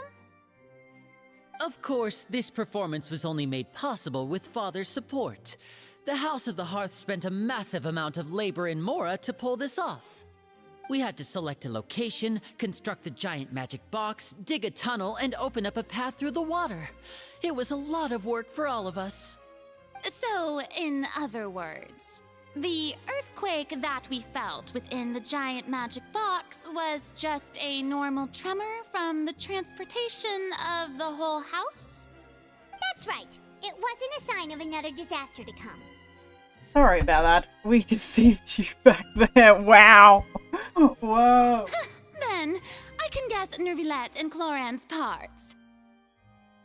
You gathered a crowd, prepared a stage, and made sure that the champion duelist would be immediately ready for a fight. Also that as soon as I appeared on the stage, the trial may commence without a hitch. Am I right? Yes, that is correct. Well, Clorand, I must commend you for your courage. Only the most outstanding champion duelist in all of Fountaine would accept a duel with an Archon without flinching. Thank you.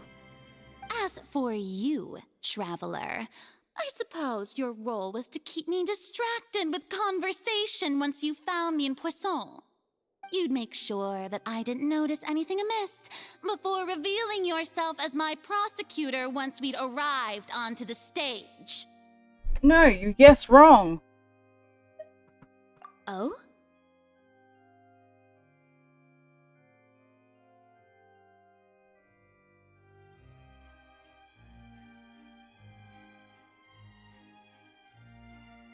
My mission was to give you one last chance.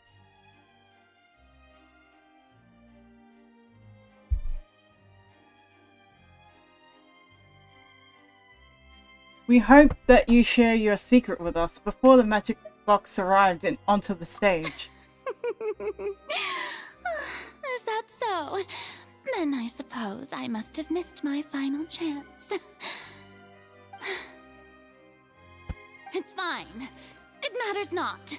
What's done is done. The stage is already set, so there's no reason to disappoint the audience. Let's see this trial through to the very end. Yeah, the only thing we can do now is to judge the Hydra Archon. Still, I can't help but be a little bothered by the conversation earlier. What did Farina want to say to me right before we arrived on the stage? Madam Prosecutor, please allow me to pass this along. This is a document that Miss Charlotte applied for and received permission to share with you during the trial. According to her, it should speed up the proceedings. Huh? Charlotte wanted to give us something? Oh, so she's here too! Hey, Charlotte! Oh, let Paimon see. Isn't this the exclusive interview that she did with us before? So she's already finished it, huh? Wait, then that means this document is a perfect timeline of everything that's happened ever since we stepped foot in Fountaine! So in other words, we can refer to this anthology of evidence every time we want to use something from our journey as evidence for an argument! It's a superficial, practical gift. I would never have thought of using it this way. Let's quickly confirm the information in it. Just think of it as a refresher, alright? You defeated the Hydro Archon in the very first duels you took part in at the Opera House. I didn't think that you'd wind up getting to the bottom of the case I'd been following all this time. I guess you could also see this as a happy coincidence. This is the first time Monsieur Neuvillette had a difference of opinion with the Oratrice. Even the Hydro Archon can't figure it out. A Fatui Harbinger. She's an extraordinary person. Her instinct must mean something. The fortress of Meripede was almost destroyed in a single day. According to Monsieur Neuvillette, both Child and that whale should have been in the primordial sea at that time. I nearly lost my awesome friend Navia. To be honest, that still gives me shivers. The words of someone as extraordinary as a witch can probably only be truly understood when something surreal happens to you.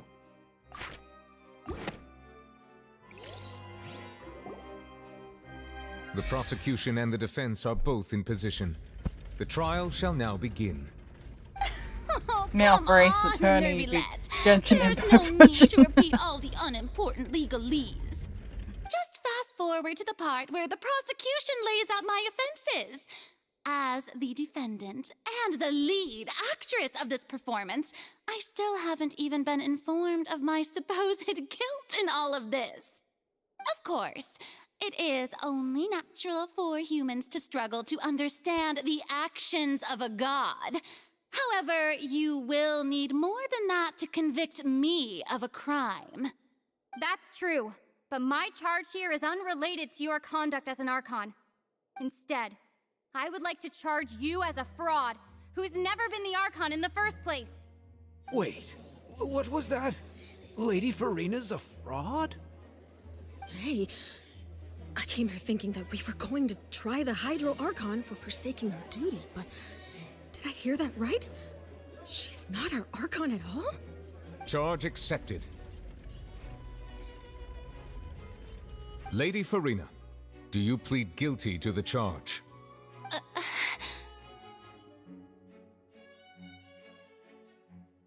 Lady Farina. I plead not guilty. How can I be guilty?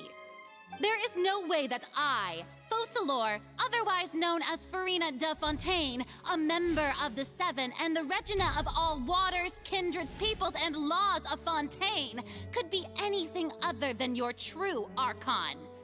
Yeah, even though Lady Farina can be rather eccentric, isn't it going too far to doubt her very identity? Yeah, I've never questioned her identity either.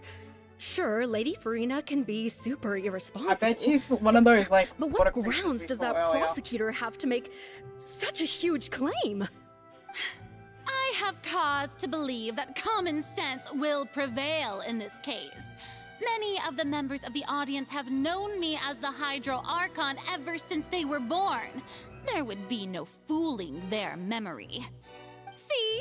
Even the Oratrice has decided to show me its favor. Are you sure you want to commit to a charge that will never be upheld? If you wish to drop the case, I can promise you as the God of Justice that you will not have to face trial for making a false accusation. We will treat everything that's happened as a dramatic spectacle and move on with our lives. What do you say to that? Huh. An argument with near impossible odds, huh?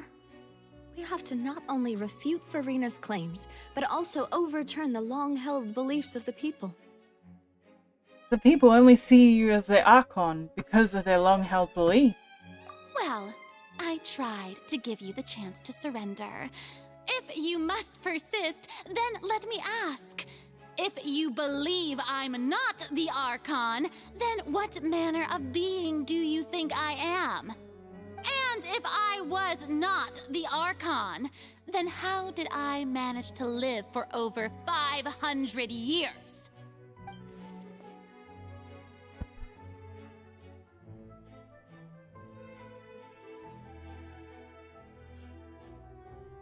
I think I've got to think carefully.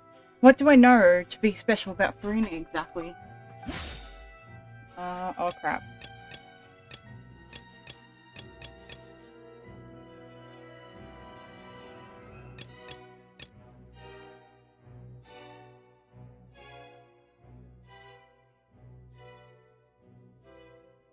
Yeah. I bet it's all Akino's things, because she thinks she's not. First of all, you may be a member of another long-lived race, which would allow you to naturally possess an extended lifespan. And second of all, even if that wasn't the case, there could be other ways to extend your life. Such as a curse. Who gave you that idea? Was it the knave?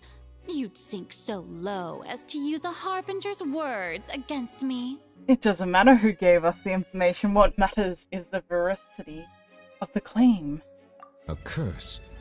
I once thought it possible that the aura of an Archon might naturally resemble a type of curse.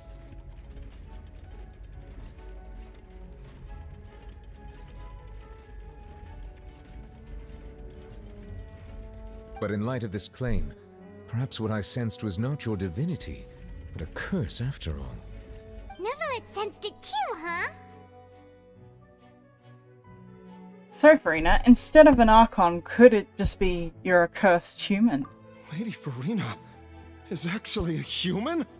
Well, it is true that it's extremely difficult to tell humans and gods apart just by looking at them. It's not impossible.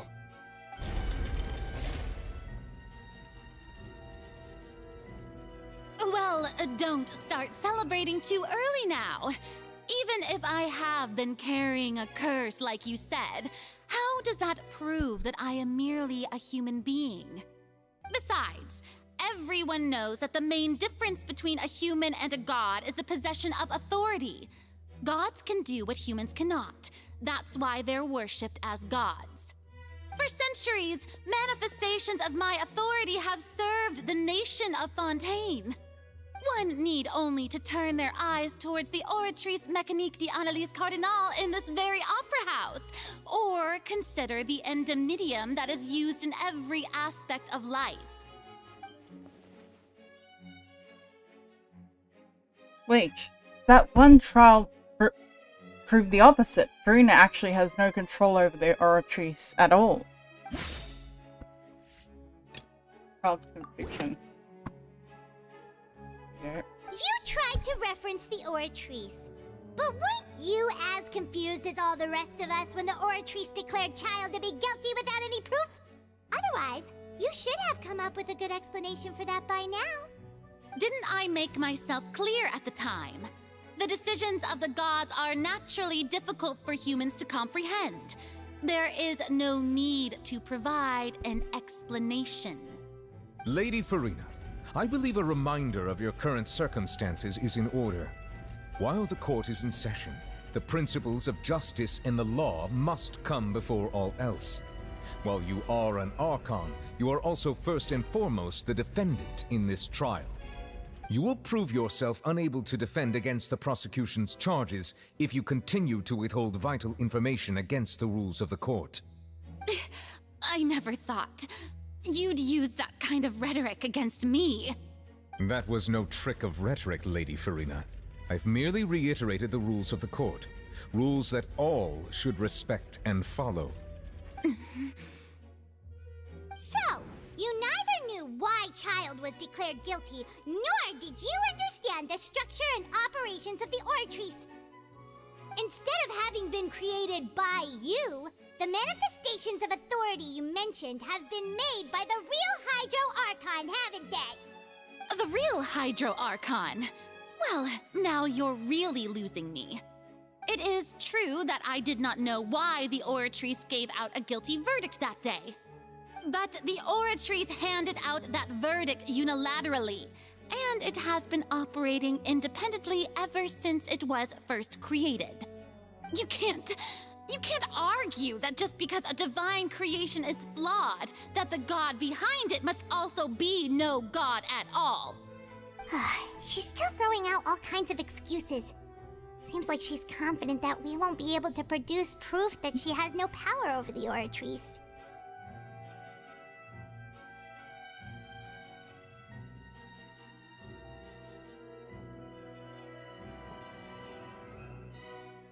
Sure, we can put the Oratrice aside for now, but then, Miss Farina, could you give us a brief demonstration of your power as an Archon? My power as an Archon? There are many ordinary citizens in the audience. Sorry about that, I was laughing at my cat. cat. Carelessly demonstrate the formidable power of an Archon. If that poses a concern, I'm prepared to Got extend my tape on her protection to foot. the audience. You don't need to go that far.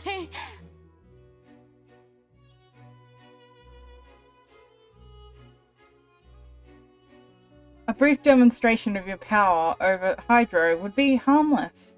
Surely an Archon can at least match the capacity of human with a vision.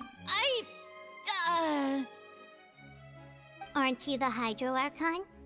Or is it that you can't even wield the power of Hydro, much less the authority of a god? Indemnitium! Yes! It's all because of Indemnitium! All Archons derive their power from the faith of the people, and I've converted the people's faith in justice into Indemnitium.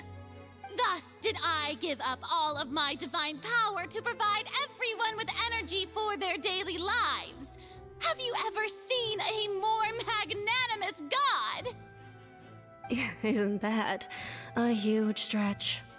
Yeah, no matter how generous an Archon can be, how could they give up all their power? Can a god with no power even still be called a god? It seems like nobody's buying Farina's excuse. Hey, come now, everyone. Please don't stare at me as if I was a liar. I'm still the same Farina you knew, right? The one that you loved. Shouldn't you want to believe in me? Please? You've got to believe me. If what the prosecutor said is true, she really has committed a grave offense.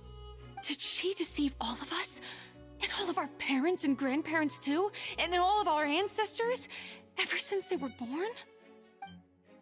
Enough! That's enough. Tell me then, if I'm not the real Hydro Archon, then who is? If you have no evidence of another Hydro Archon's existence, nor can you find anyone who can back up their claim to be such, then what grounds have you to say that I'm not actually the real deal? Wow, she came up with yet another argument. How can we refute her now? Seems like she really doesn't want to give up.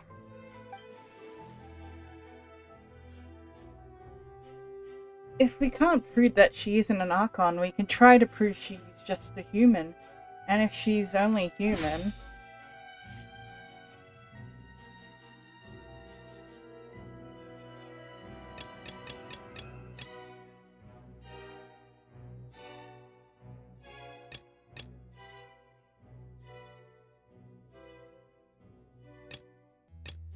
I have no clue.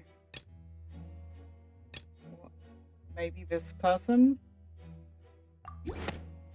I'm gonna go with the random. It has been established that all unions can I dissolve did it. water from the primordial sea. And that means... First time, dude. I haven't even failed once. I'm such a good lawyer. Since you insist on claiming to be a god and not a human, then there's a method that you can use right here and now to eliminate all suspicions of you being the latter. Miss Navia, please apply to serve as a temporary attorney for the prosecution before addressing the court. Though you act in partnership with the prosecutor, you must still adhere to proper procedure. Super sorry, Monsieur Chief Justice. I swear this really will be the last time that I'll speak out of turn. Now, I've brought some seawater from Poisson. As everyone knows, a massive flood struck the area not long ago, taking many lives, including those of some of my closest friends. So, Miss Farina, would you dare to touch some of this seawater? If we are to believe that you are indeed the real Hydro Archon, touching this seawater would have no effect on you. All it should do is strengthen your case. But if you don't dare to touch it, then we would have basically proved the reverse. Oh, and I must remind you that after the disaster at Poisson, nobody wants to see any more people dissolve. I do hope you'll act prudently and choose the simpler path of admitting guilt. Navia from the Spina di Rosula. The Spina has governed Poisson for many years. I guess her suggestion is valid. If Lady Farina is indeed just a human, she's probably Fontainian like all the rest of us. Would she really dare to try?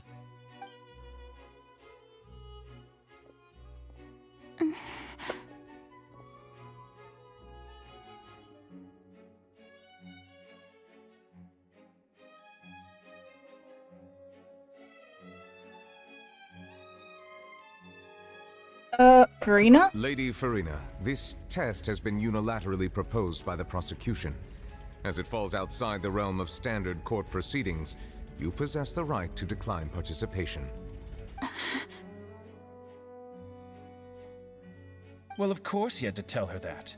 But refusing to participate is basically the same as a confession of guilt. She's just staring at the water without saying a single word. It really does seem like she's quite terrified of it. That could only mean... What's going on? Is she really planning to... that's not what we thought she would... Due to the inherent risk of the test, Lady Farina, you may... Hey! She actually... was tagging. Weird. I'm fine! Look at me, everyone! My hand is still here! I haven't been dissolved! Will you believe me now? I really am your Archon! I'm nothing like a normal human who would fall apart as soon as they touch this water! Really? Was this not the most obvious thing in the world? Miss Siegewien? If you're present, Miss Siegewien, please come forward and attend to the defendant. Siegewien? Don't be nervous. It'll just take a few seconds. Let me see. That should be enough. Please announce the results of your evaluation to the court, Miss Siegewien. As everyone doubtlessly saw, Miss Farina was displaying symptoms of hyperventilation and flushed skin. These indicate that she was experiencing the adverse effects of exposure to primordial seawater. The extent to which she was affected is the same as other humans when exposed to primordial seawater of a similar concentration. Thank you, Miss Siegeween. Lady Farina, you may return to the defendant's stand. You're a fake. Oh, wait. Farina, What you're a did she just fake. say? That's why your name starts with F. Shouldn't that be enough to prove my innocence? Well, considering your tendency to run from your problems, we did originally prepare a direct sample of the seawater around Poisson. However, after extensive discussion, we exchanged it for a sample that is not concentrated enough to dissolve an actual human. After all, on the off chance that something entirely unexpected might occur, we don't want anyone else to lose their life to the sea. Yeah, so out of regard for Farina's life, you secured a low-concentration sample and asked the head nurse to serve as an expert witness. It's a great thing that the direct sample wasn't actually used. Farina could have... I can't believe you... But what really is going on here? Farina couldn't have known the consequences of touching that water as a human. This is too unlike how she acts, unless it's actually more important for her to keep up the facade than to save her own life. But hadn't she given up on everything a long time ago? Listen to me, everyone. Please don't give me such cold and disdainful looks. What happened just now didn't prove a single thing. Think about it. How can you conclusively prove that an Archon can't also be affected by the primordial seawater? Also, if I was really just a human, why would I dare to just put my hand in that kind of water?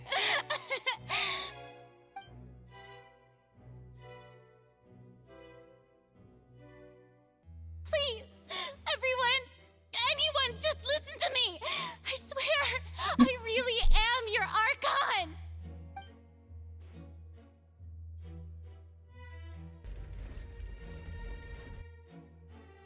Ooh, Novelette's not even siding. I don't think anything she says at this point will sway She's gonna drown the whole thing in tears afterwards. No one believed. With all the things that have been said, Paimon doesn't think there's any way left for Farina to win. I believe the time for arguments and presentation of evidence has come to an end. If there are no objections, we will move on to the final judgment.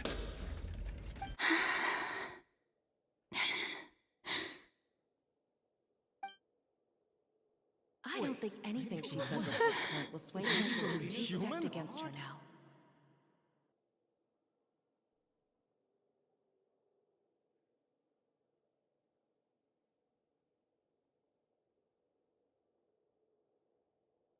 In my capacity as Chief Justice, I shall now render judgment on Farina's misrepresentation of herself as the Archon of Fountaine.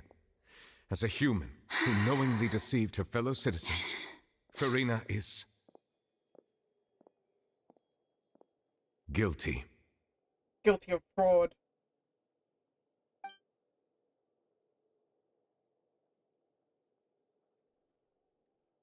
Wow, she actually dropped tears.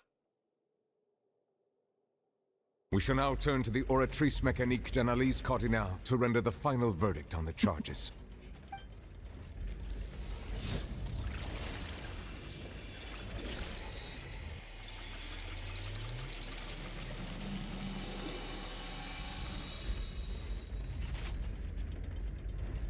According to the judgment of the Oratrice Mécanique d'Analyse Cardinale, Farina is... Well, what's wrong? What's the Oratrice's verdict? Did the Oratrice just declare Farina to be innocent? No. The Oratrice also displays a guilty verdict. Isn't that correct then? However, the exact wording of the verdict is thus.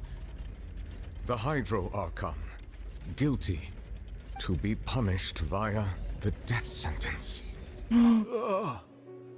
The death sentence? That's actually one of the available sentences? I've always thought that it was just a myth. The one and only time the death sentence has been handed out at the court, and it's been given to the very person we've worshipped as the god of justice? What an unexpected twist. Farina's been sentenced to death by the Oratrice? We just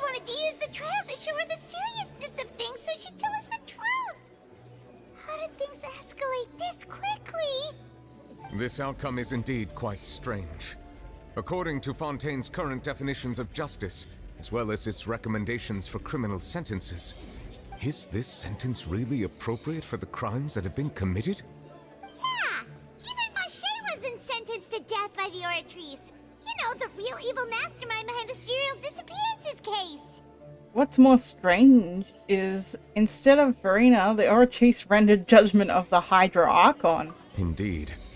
Not only is Farina's sentence overly excessive, the very point of our trial today was also to prove that Farina has never been the Hydro Archon in the first place. But now, the Oratrice seems to have deliberately invoked the title of the Hydro Archon. What does this mean?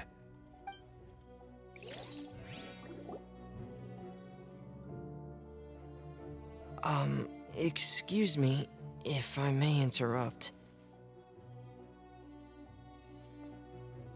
Is the trial still going? Fremine! You finally made it. I assume this means you've completed your mission? Mm-hmm. Any mission Father assigns to me will always be top priority.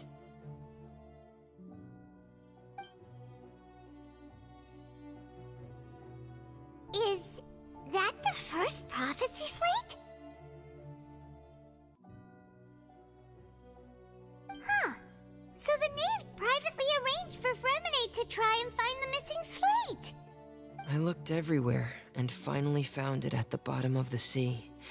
It took me a long time to get around some dangerous stretches of water. But has the trial already concluded? Then doesn't that mean I've come too late? Oh no. Father will be disappointed in me. Don't worry, the mystery hasn't been resolved yet. It's still not too late for you to shine. Thank you for your hard work, Mr. Fremine. Please allow me to review the record left on the slate. Traveler, I believe that you have already seen the other existing slates, and would like you to come here and confirm their contents.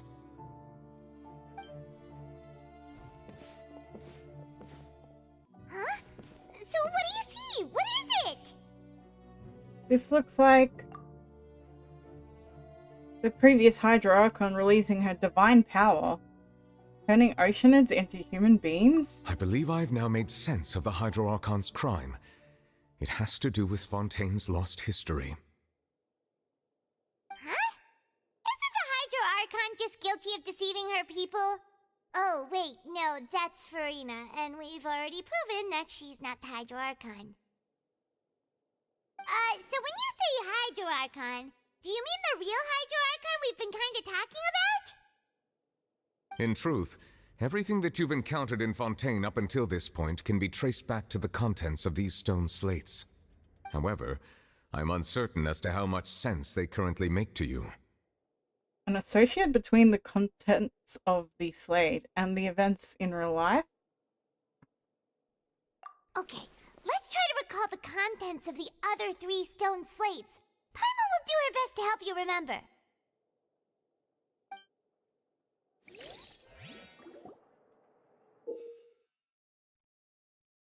Check the description of the stone slate, extract the information. Okay. Oh, seriously?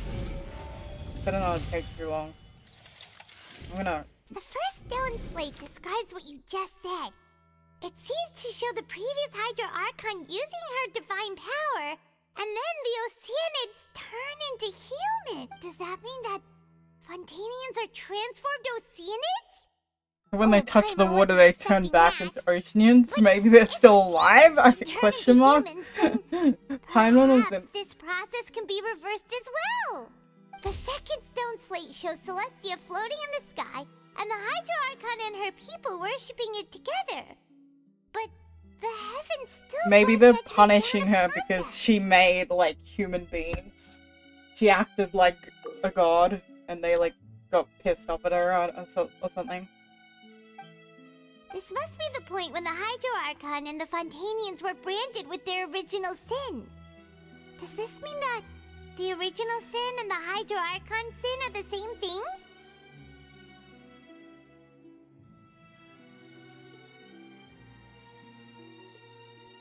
The third slate shows the Hydro Archon sinking into the sea, surrounded by many people.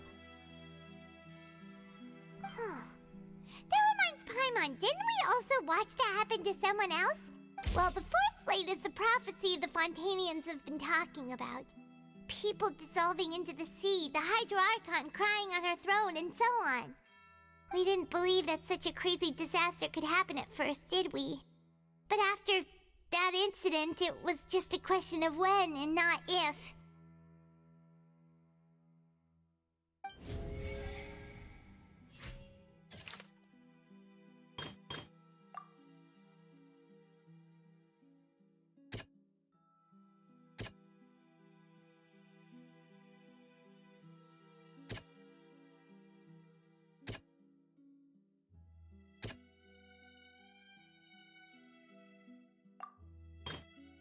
So I've got to connect it to people.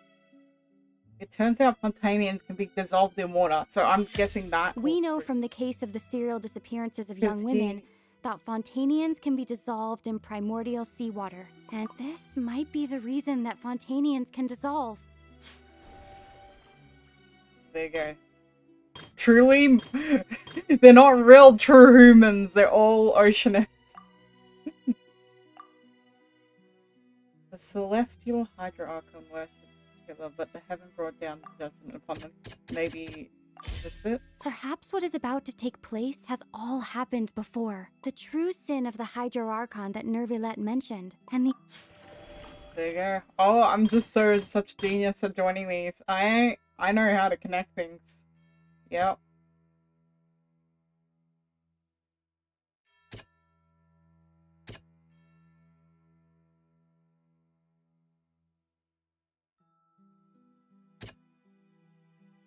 I don't know. Navia? It's not as simple as falling into the sea. When Navia fell into the sea, her consciousness was subjected to judgment.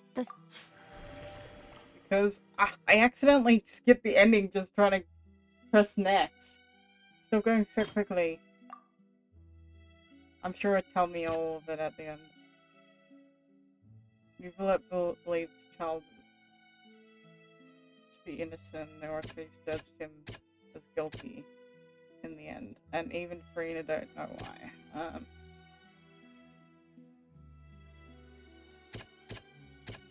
Does it end? That doesn't... Oh, the prophecy from the stone slates found its way into society, but not many people believed it at first. The fortress of Meropide was nearly flooded with primordial seawater, which we know can cause Fountainians to dissolve. It seems increasingly likely that the prophecy may come true. If we hadn't dealt with it in time, things could have gone very badly. They'll dissolve into the primordial sea, but won't cease to exist. Their essence will flow in the seawater, converge, and take the form of an oceanid. The Hydro Archon was sentenced to death in court, shocking everyone present. Perhaps this means that her sin was actually Fontaine's original sin. Navia fell into the water inside those ruins, and she nearly dissolved. She was surrounded by the people of Poisson in a court within her consciousness, and was forced to take part in a trial meant to make her stay. The eruption of the primordial sea at the fortress of Meropide was the surest sign that the prophecy was about to come to pass no matter what.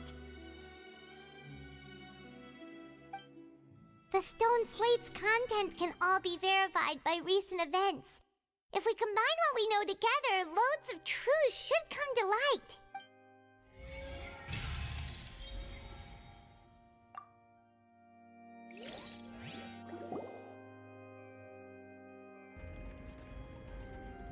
Huh? Oh, Paimon gets it now! So that's how you can make sense of it. But then it feels like we're going to have to share some truly shocking revelations. Let's hear them. The first slate reveals that Fountainians are not real humans. Incredible. Linny, did you hear that? not real humans.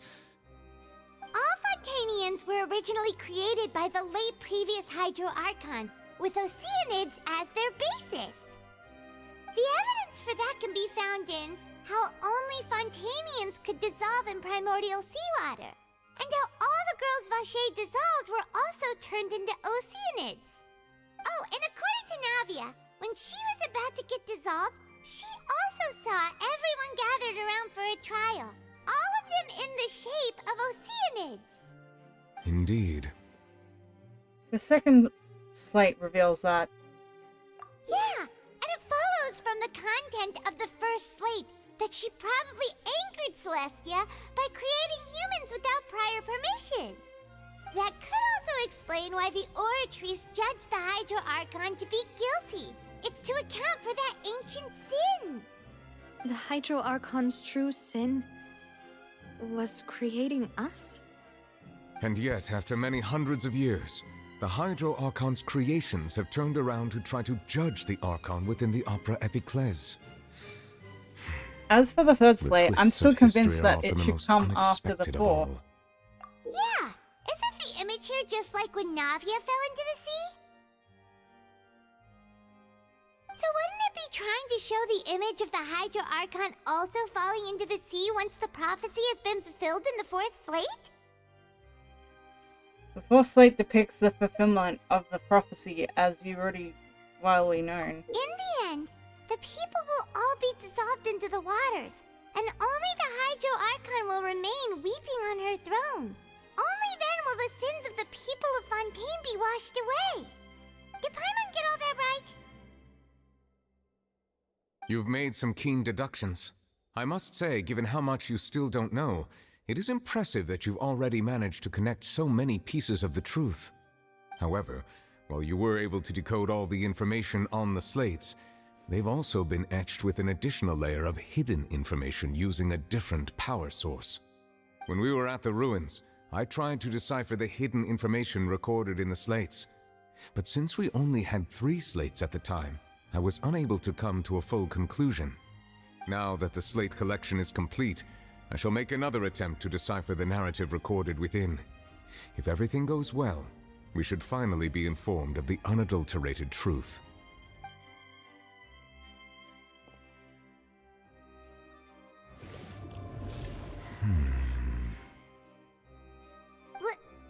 Well? Did you get it? I believe I should share this truth not only with you, but with all the people of Fountaine as well. I will try to briefly summarize it for you.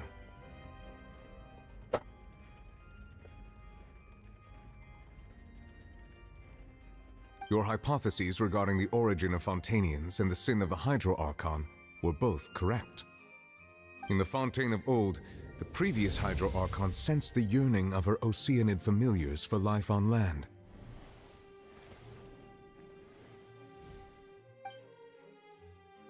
The Oceanids were enamored with the beauty and romanticism of human beings, and wishing to have those experiences for themselves, expressed to the Hydro Archon their desire to become of a similar kind. However, even though water as an element is intricately linked with the power of life, the Hydro Archon, as one of the 7, did not possess the authority to create a new form of human life. Not one to give in, she eventually found a way to create permanent humanoid bodies for her familiars by appropriating the power of this planet's primordial sea. She poured primordial seawater into the Oceanids' blood vessels, creating humanoid mimics in the process. But if Fontainians were to ever come into direct contact with water from the primordial sea, the power within their bodies would escape these artificial restraints and return to the sea. As a result, their forms would collapse, and they would be reverted to their original forms as Oceanids. Of course, the Hydro Archon never received permission from the heavenly principles to create a new human race. And thus, the Hydro Archon and all of her creations came to shoulder the original sin of appropriating the power of the primordial sea. That is the true history of how the people of Fountaine first came into being. So we were all Oceanids before we turned into human beings? That's way too much information for me. I think I'm just going to pretend that I never heard a single thing. Wait, but if that's the truth, we can't let the Hydro Archon be sentenced to death. After all, her only sin was creating us. This really might be too much information for your regular Fountainian, but it does answer a lot of our questions. Alas, your hypothesis regarding the third and fourth stone slates was inaccurate. The slates' respective positions are, in fact, correct. So, are they in the right order? What is the third slate supposed to represent then? A key point of the visual on the third slate is how all the individuals depicted in the water are humans rather than Oceanids. They have not been dissolved, which implies that the water depicted in this slate is not water from the primordial sea. The nation of Fountaine is the nation of Hydro, as well as the nation of Trials and Justice. Instead of being the literal element, the water in the scene symbolizes judgment and justice. You may also recall Navia's experience. When she fell into the sea, her consciousness was surrounded by that of many others who intended to hold a trial to determine her fate. Therefore, the meaning of the third slate is that the people of Fountaine shall try the Hydro Archon at the court of justice. It can't be! Yes, it refers to die, our present situation. And then they'll all live. I think I'm following now. So, what you're saying is, even though we decided to put on this trial to avoid fulfilling the prophecy, in truth, everything we've done has happened exactly as the prophecy foretold. So now, it seems, we're the ones making sure it comes true. What should we do? I don't know. It feels like there's no way out of this. Huh. No matter what, the prophecy will be fulfilled. Is this what it feels like to be a prisoner of fate? If that's the case, does that mean the scene in the fourth slate will also be fulfilled soon? Traveler, I would like to point out another small fallacy in your deductions. About the fourth slate, you probably thought that the eruption of primordial seawater beneath the fortress of Meripede served as the surest sign that the prophecy was about to come to pass, yes? However, I believe that rather than being a sure sign, that eruption could in fact only be a small warning of something far worse to come. As for the root cause of the catastrophe, I believe you've already encountered it once before.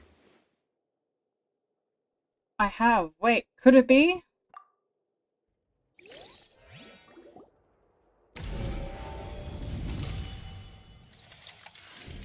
This eruption was just a small warning of the things to come. We must find the root cause of the... The root cause is Farina.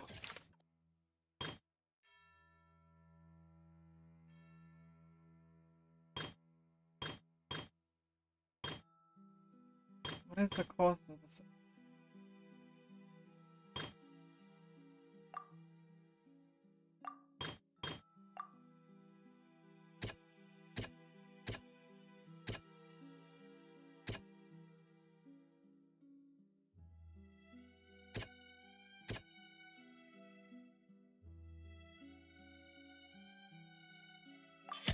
It was both dream. Well, if we're talking about a true culprit, it's a whale's fault. We blame the whale. Inside the primordial sea, right? The truth, the original sin, the trial, and the root cause of the disaster.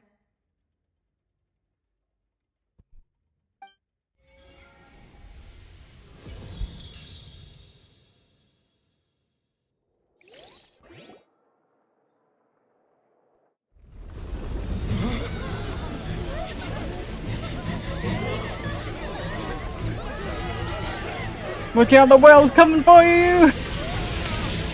Here it comes! Oh, here the whale comes! Oh, he's gonna gobble them all up!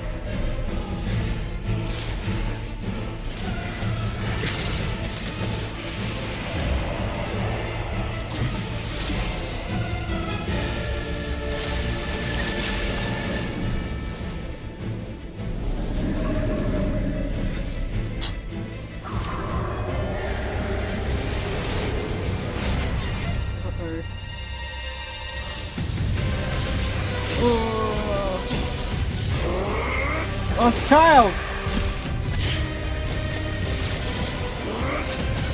Go, child, go! Take the whale down!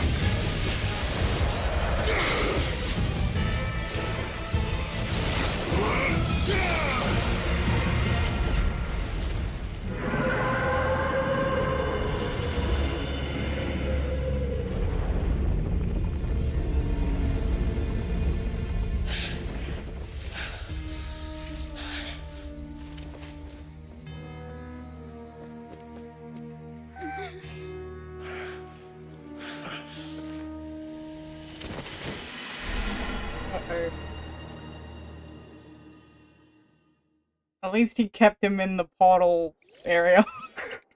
That was way too close! How did that thing just burst into the Opera House?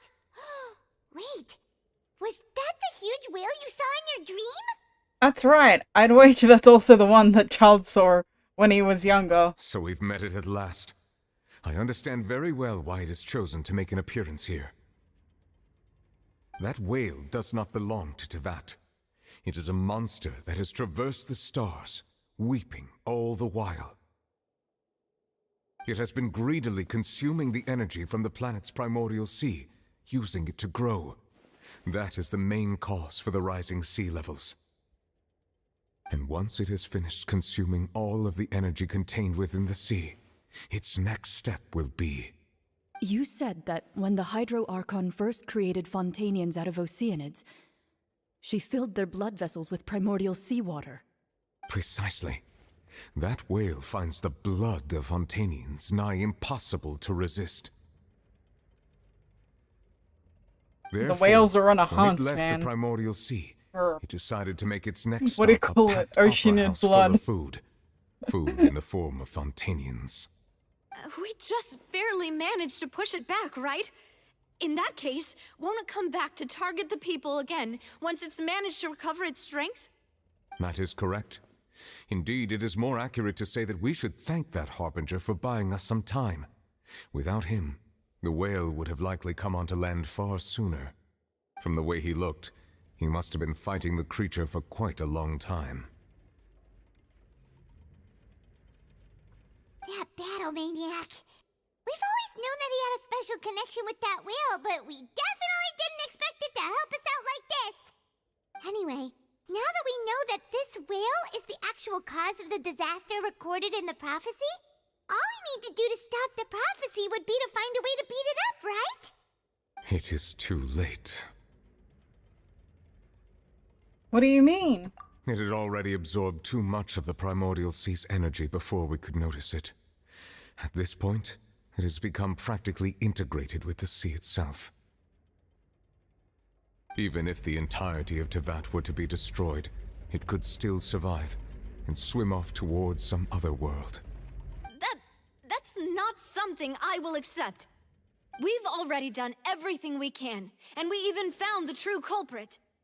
We've come so far. You can't just tell me that the last hurdle is some impossible foe. That's just not fair. Indeed, that's not how a grand performance should end. I'll fight it to the end, no matter what. So the prophecy will be fulfilled no matter what, huh?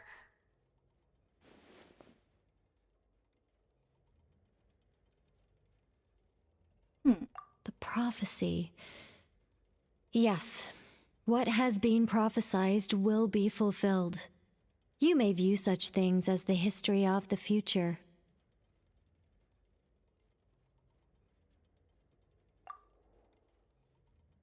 After everything, it's turned out like this.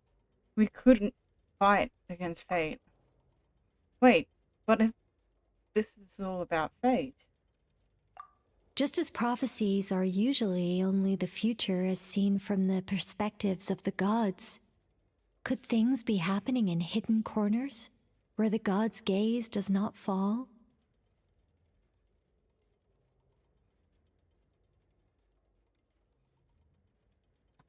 Ultimately, fate shall serve as your only guide, no matter what will happen in Teyvat's future. Could it be, even if this prophecy will be fulfilled, there will be there'll still be a way to save everyone? Did I miss something?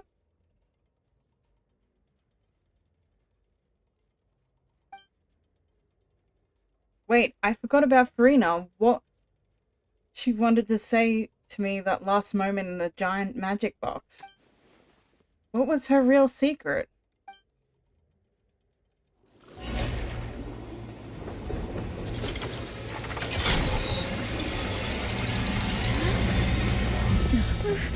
What's happening with the oratories? I believe it is preparing to carry out the death sentence.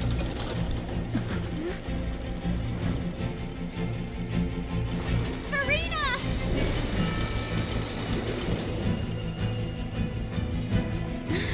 No, I still need answers.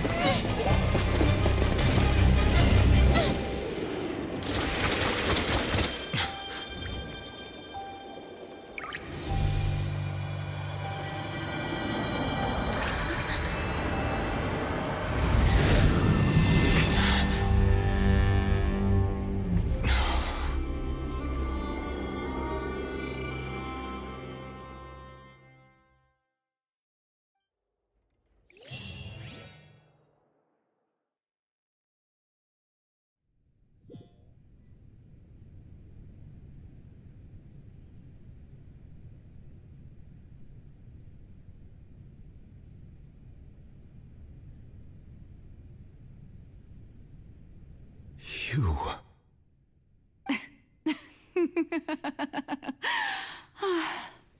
Sorry. That shocked expression on your face is just too amusing.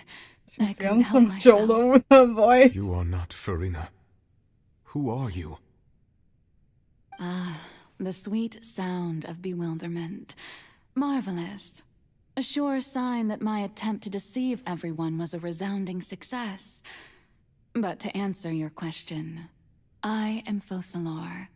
You know, the god. Focalor. Why did you deceive us? Oh, that wasn't my goal, of course. Goodness, no. But I had to fool everyone else too, if I was to stand any chance of deceiving the heavenly principles. Deceiving the heavenly principles?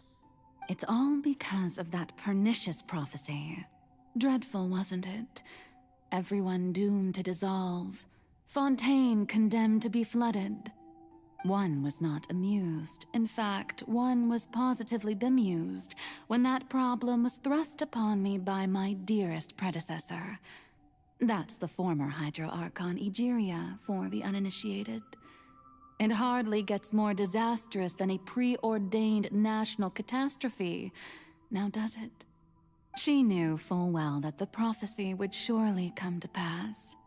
And as one of the seven, she also knew full well that one defies the heavenly principles at one's peril. So yes, as you have no doubt surmised, it was a rather impossible situation that I found myself in. I spent a terribly long time mulling it over, alone on the ocean floor. And I was almost growing barnacles by the time I finally realized there was only one possible solution to this confounding conundrum. I had to outwit the heavenly principles, allow the prophecy to be fulfilled, ostensibly at least, while saving everyone at the same time. I'm a genius, I know. I can only assume that's why Egeria chose me as her successor. Although, looking back now, it was hardly the inheritance one dreams of. Between the task of saving the nation, the quotidian duties of the Hydro Archon, and not to mention the original sin of creating a new race of humans, I dare say she left me quite a colossal mess to clean up.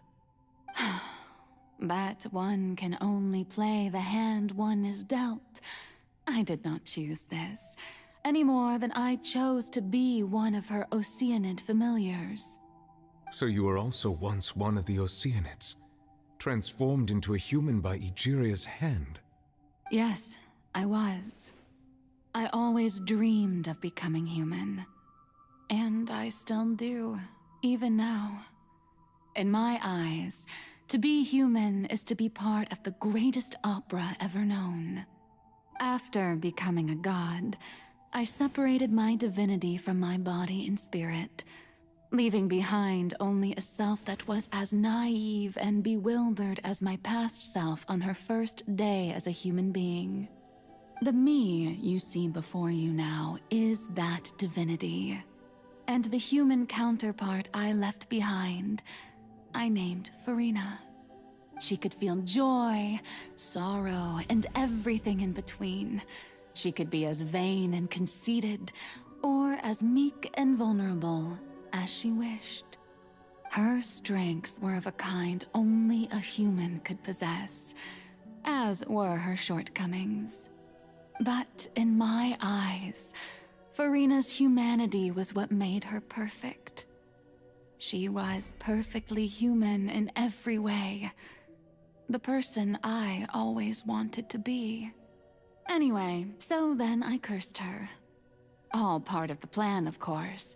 The plan to deceive the heavenly principles. Do you still remember the final scene of the prophecy? The Hydra Archon alone, weeping on her throne.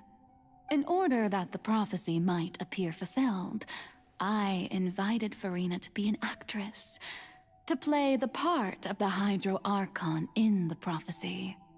Under the curse I placed on her, so long as I, Focalor's divinity, continued to exist, she could not die. But nor was she free to live her life in the pursuit of happiness.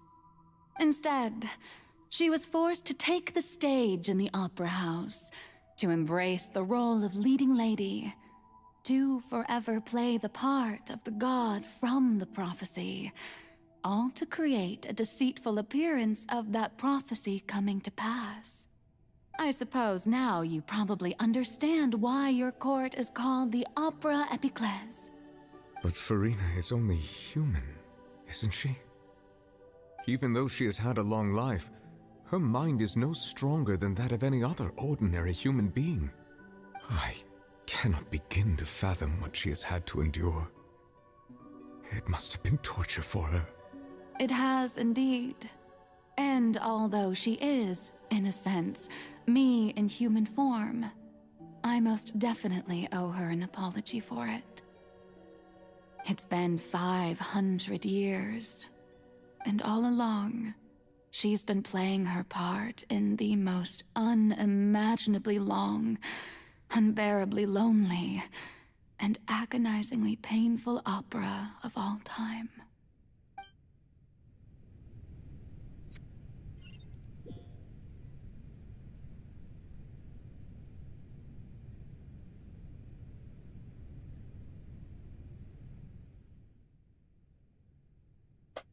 I came in contact with Farina's tears. If I remember correctly, tears often contain a being's strongest emotion.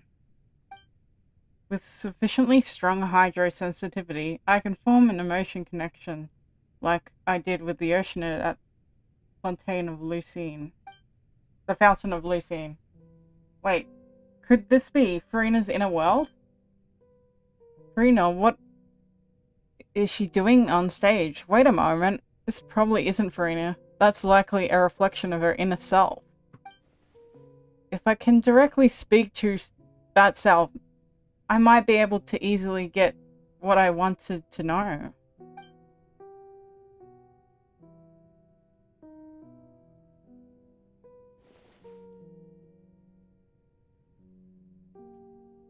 I came here for answers. Either way, the opportunity is not to be missed. Let me try talking to her.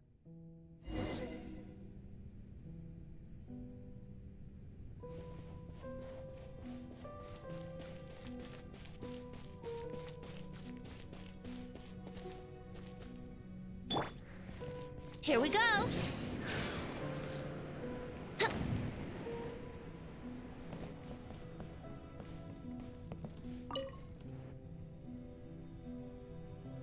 Oh, who permitted you to come onto this stage? Now, I understand your admiration for my august self, but I must ask you to keep to the rules. Serena? All right. It is not my intent to reprimand you. Why does it say don't look at me, don't look at me? Just be off with you. Do not distract me from my performance. I don't see an audience here.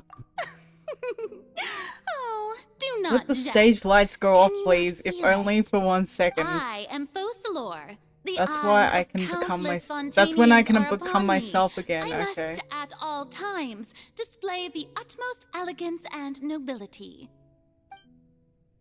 We've got ghosts talking to us, it's creepy. Something's off. There's no getting through to her. Even if her heart of hearts, she's still playing the role of the Hydra Archon. Well, they kind of hinted we need to turn the lights off to talk to her true self.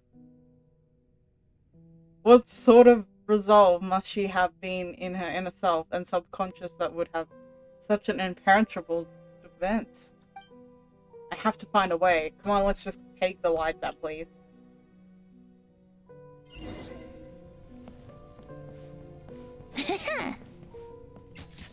Dear audience, the performance is experiencing a technical difficulty, but worry not. The guards shall resolve it soon enough.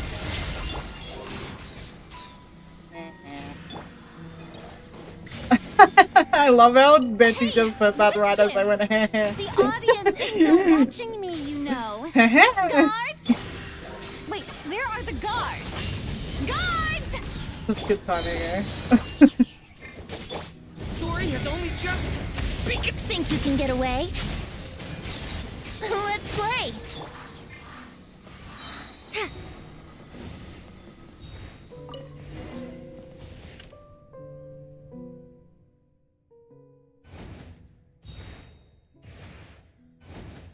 That's the spotlights turned off. If in Farina's heart, they must symbolize the eyes of people upon her. Speaking of which, I think I just received some sort of signal. Was that her true voice? A ticket. Where did that end up here? Ooh.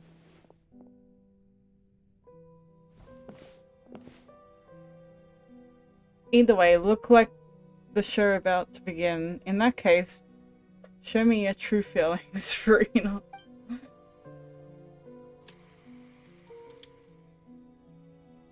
Before a mirror. Okay.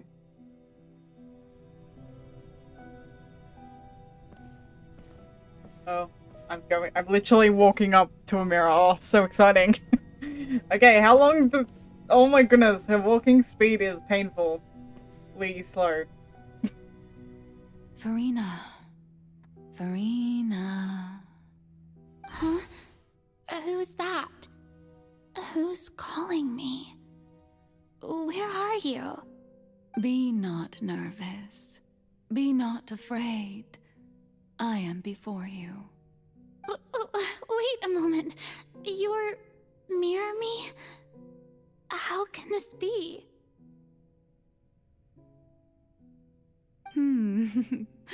Mirror you, huh?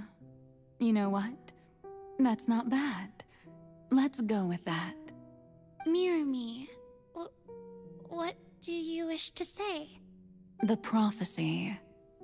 Have you heard of it? What prophecy? Wait. I know.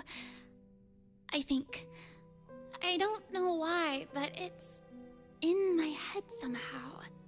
The people will all be dissolved into the waters, and only the Hydro Archon will remain, weeping on her throne. Only then will the sins of the people of Fountaine be washed away. Oh, very good. You know it well. What's going on?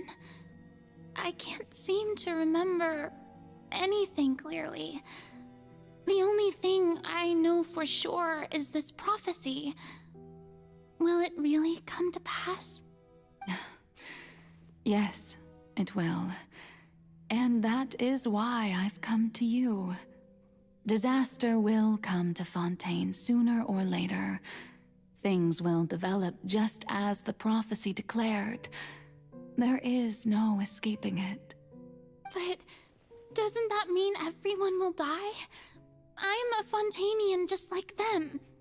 Will I dissolve too? Oh, don't worry.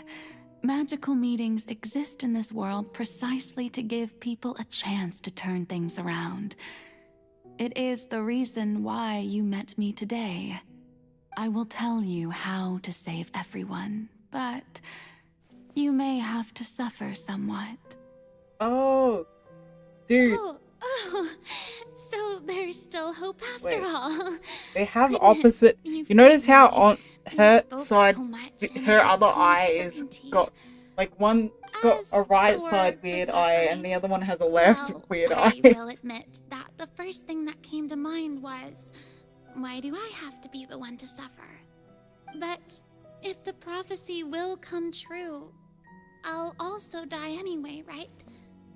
So if I've already met you as my magical meeting in this world, if there were scales, with all the people of Fountaine on one side and my pain on the other, is it not obvious where the scales should tilt? You truly are the perfect human, my ideal. I suppose this would also be the justice that belongs to you. Huh? Don't worry, it's nothing. Listen well. Fountaine has just lost its Hydro Archon. I need you to play a role, that of the new Archon. Play as a god? That's right. You must begin a never-ending masquerade. You must never let anyone suspect your identity. If you can keep it up, then I shall have my way of defying this prophecy. But should your identity be revealed, then all hope will be lost. But how will I do this?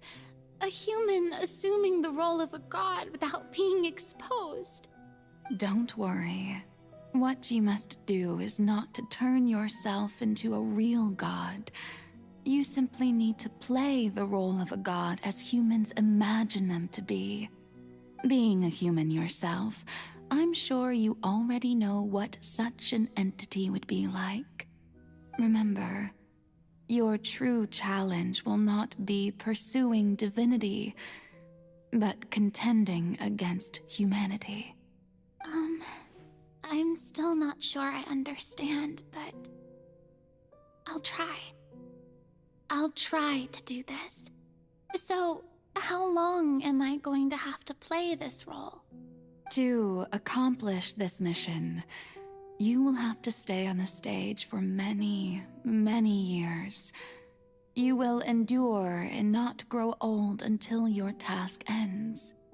But I promise you, all will eventually end in a magnificent and dramatic trial, and everyone will be saved. A trial, huh? How exciting. I'll be looking forward to it. I think it signifies that she's separated herself into two parts. Does that make sense, Dad?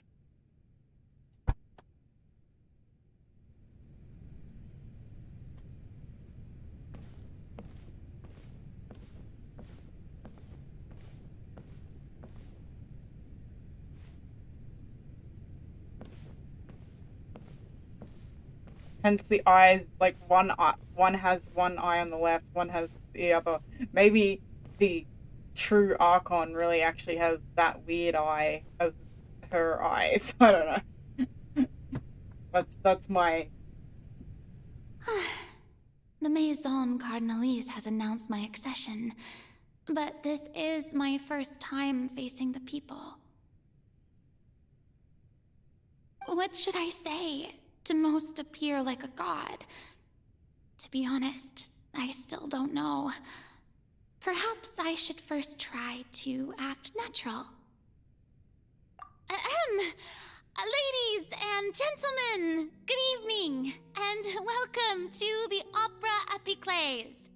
I'm sure you've all heard about how I have taken on the role of Hydro Archon. Indeed, I am Farina de Fountaine. In truth, I know little about becoming a nation's new god, but it will be my honor to guide you all. As the god Focalor, the god of justice, I shall do all within my power to lead you into an age of fairness and justice. Once again, thank you all for coming. If you should have any questions or suggestions, please send them to the Maison Cardinalise. The future of Fountaine will require us to work together, after all. This should do it. I thought I might stammer, but thankfully, I was able to convey my thoughts just fine. Okay, and next. That's the new Hydro Archon. Is this some kind of joke by the Maison? I would have thought that a being that surpasses humanity would be a bit more assertive. Hey, did you hear that? She even told us to send her suggestions there at the end. Shouldn't gods be all-powerful? She's being so modest. What's the difference between her and an ordinary person, then? If you ask me, perhaps the succession didn't actually happen. She might just be a Maison-back puppet. Wait, what's going on? Why is everyone suspecting me of being a fake? Oh, this is bad. If I get exposed here, there'll be no saving the people from the prophecy. Right. Mirmi said that I just need to play the role of a god as humans imagine them to be. Calm down, Farina. Think. What do the people want? How would they imagine a god to speak and act? Assertive, with a strong sense of presence. One who can dispel all doubt. That is the character I'm fated to play.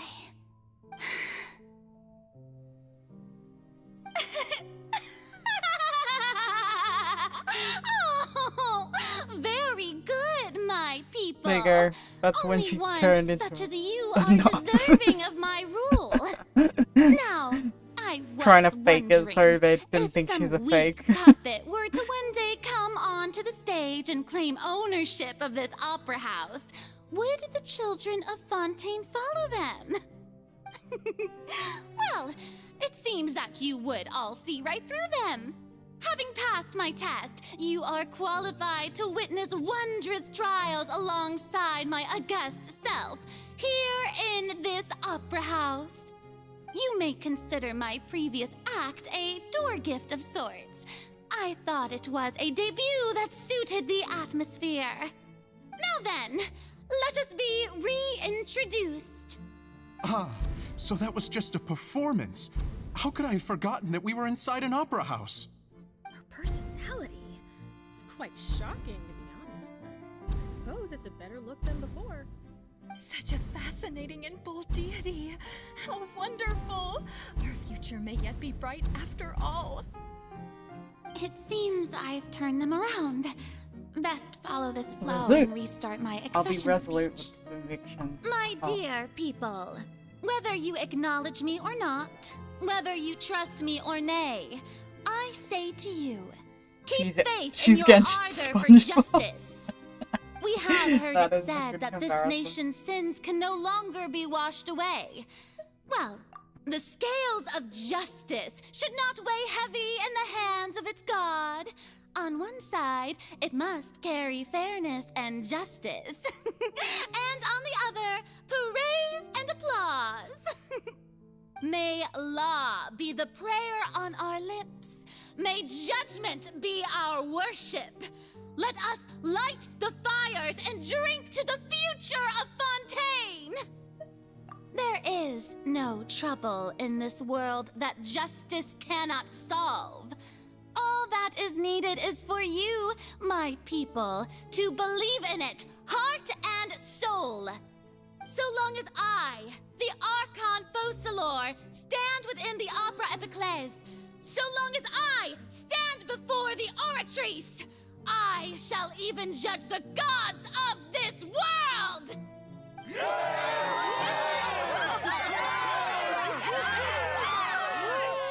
Oh, yeah!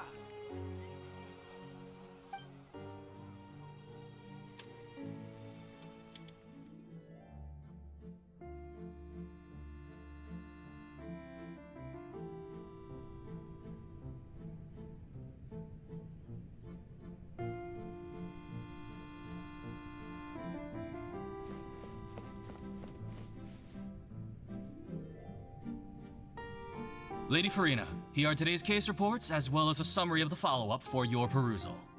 Come now. Was I not just at the Opera House in person? Poor Nouvellette Leave gets these all kinds her of work. things to Nouvellette.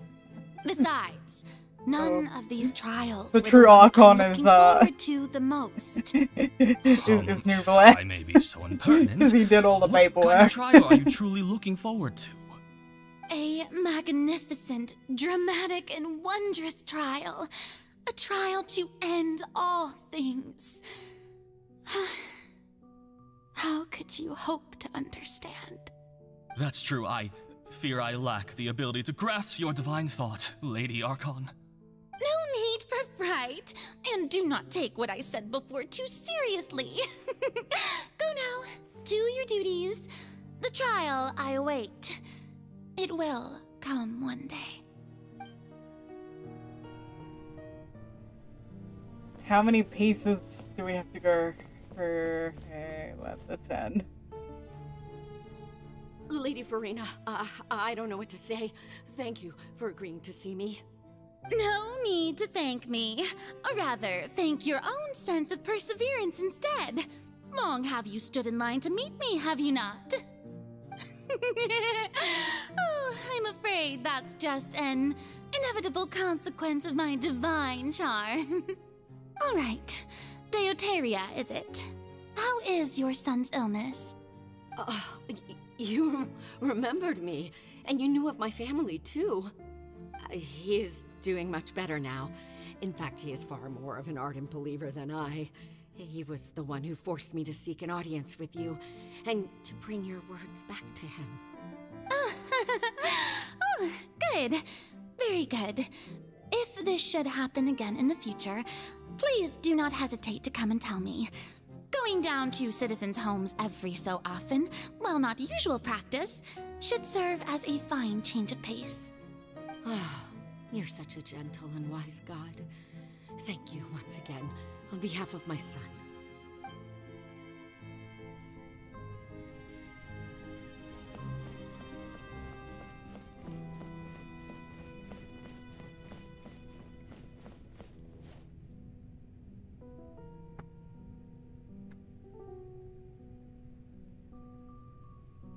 Lady Farina, here are the latest hydrological reports. As for the specific parameters you asked to take note of, I'm afraid things still don't look good. I see.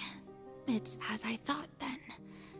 As your god, I did already expect this, but I wanted to see how far your human wisdom would allow you to analyze it. All manner of signs indicate that the prophecy will still come to pass. Forget it. That's not something you need to worry about right now. Well, as I understand it, the Fountaine Research Institute is also trying to find a way to counter the rising water levels. Really? Have they found anything? I'm afraid that they haven't found any effective solution thus far. Oh, is that so? Well, no wonder. This issue has reached the realm of the gods, after all. Still, their spirit is praiseworthy.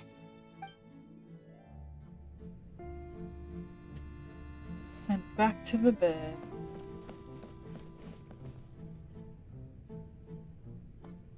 The day is finally over. I haven't had a moment to breathe this whole time. But it's good to see that everything's getting on track. There are no longer any voices of suspicion. Maybe this is fine. I just need to keep going, and everyone will be saved. Alright, Farina, don't think too hard about this. You need rest. Tomorrow's a new day.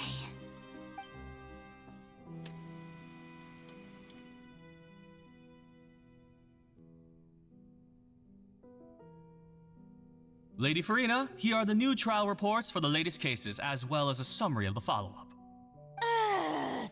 There'll be no need for that. I've seen them already. There's no need to go back over scenes I've witnessed in person before. Lady Farina, I've waited so long for this chance to see you in this manner. Indeed, my dear, loyal citizen. This joyous moment is an honor for us both. Lady Farina, we're detecting significant hydrological anomalies near Poisson. Understood. Keep monitoring. Keep me informed should anything come up at the Institute.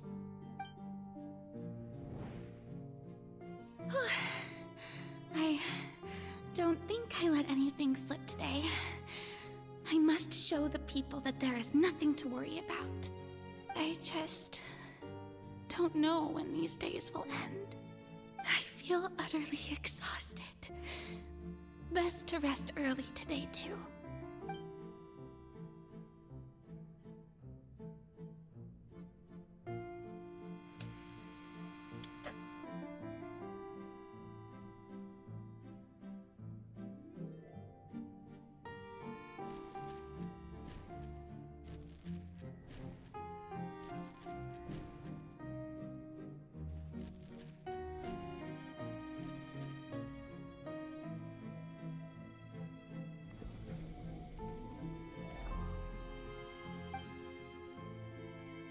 Wow, that's a lot of scenes. Lady Farina, it's like a dream being able to speak with you up close like this. She's I've going heard that insane the first member from of our acting family me out who was so honored many to receive an days. audience with you was Madame Dioteria, almost 20 generations ago. And what a fine family yours is indeed.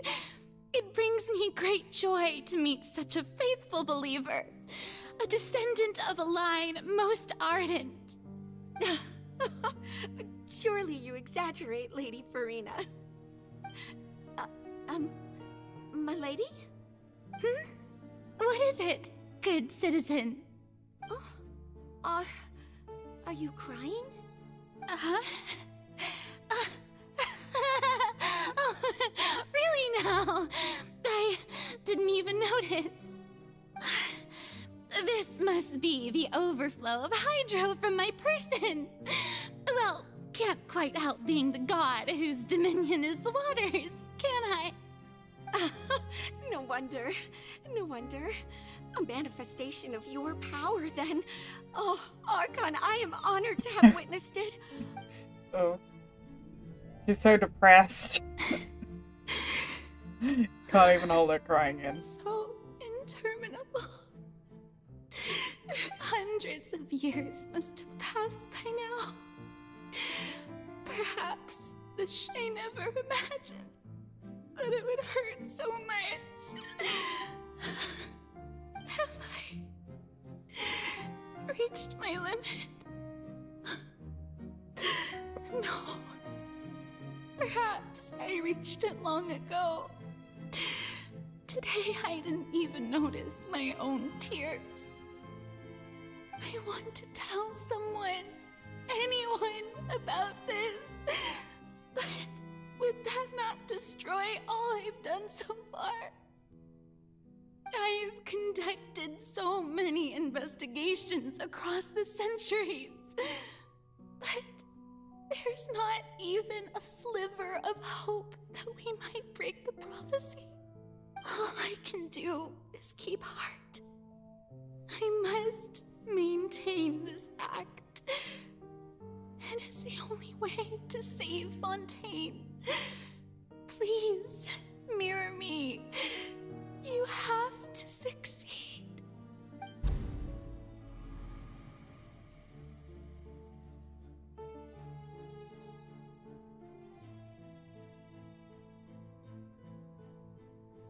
Truly, Farina was the prisoner all along. It wasn't us. Farina, you It don't was have to Farina. shoulder this burden alone. Although I don't know what you Trapped might by be her keeping from weird everyone, spiritual your people self. are more than willing to share your burden with you. That's my voice in the scene from when were we with it from when we were in the giant magic box. This is great. I didn't think this scene would replay in her inner world. Surely I'll find out what she wanted to tell me this time. Share my burden. That's impossible. It was fated right from the start that this would be my duty alone. But even if your burden doesn't need to be shared, you can still choose to confide in someone. Just share it with me. I'm what you'd call a witness. A witness? Yes, I've heard that you came to Tevat from beyond the stars, yes. In other words, you never belonged here. And if Tevat is, in its entirety, a show on a stage, then you're just a spectator, aren't you? If that's the case... She's right. I could confide in her, couldn't I? But if things don't play out as expected, the people of Fountaine will be the ones to pay the price. No, Farina. You shouldn't be selfish. But what if it's really alright? Farina, you've worked so hard for so long. Surely it would be okay to put yourself first for once. Just this once. Is it such an outrageous thing to do anyway? To find someone in whom you can confide your frustrations and sorrows? Surely it could not hurt. If you let this opportunity slip through your fingers, it might never come by again. Think about it long and hard.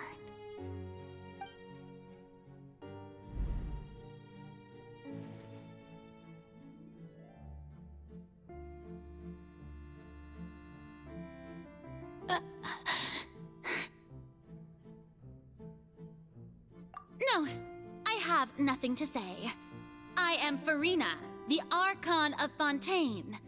Everything will surely get better. All you need to do, dear spectator, is to witness my performance until the curtains fall.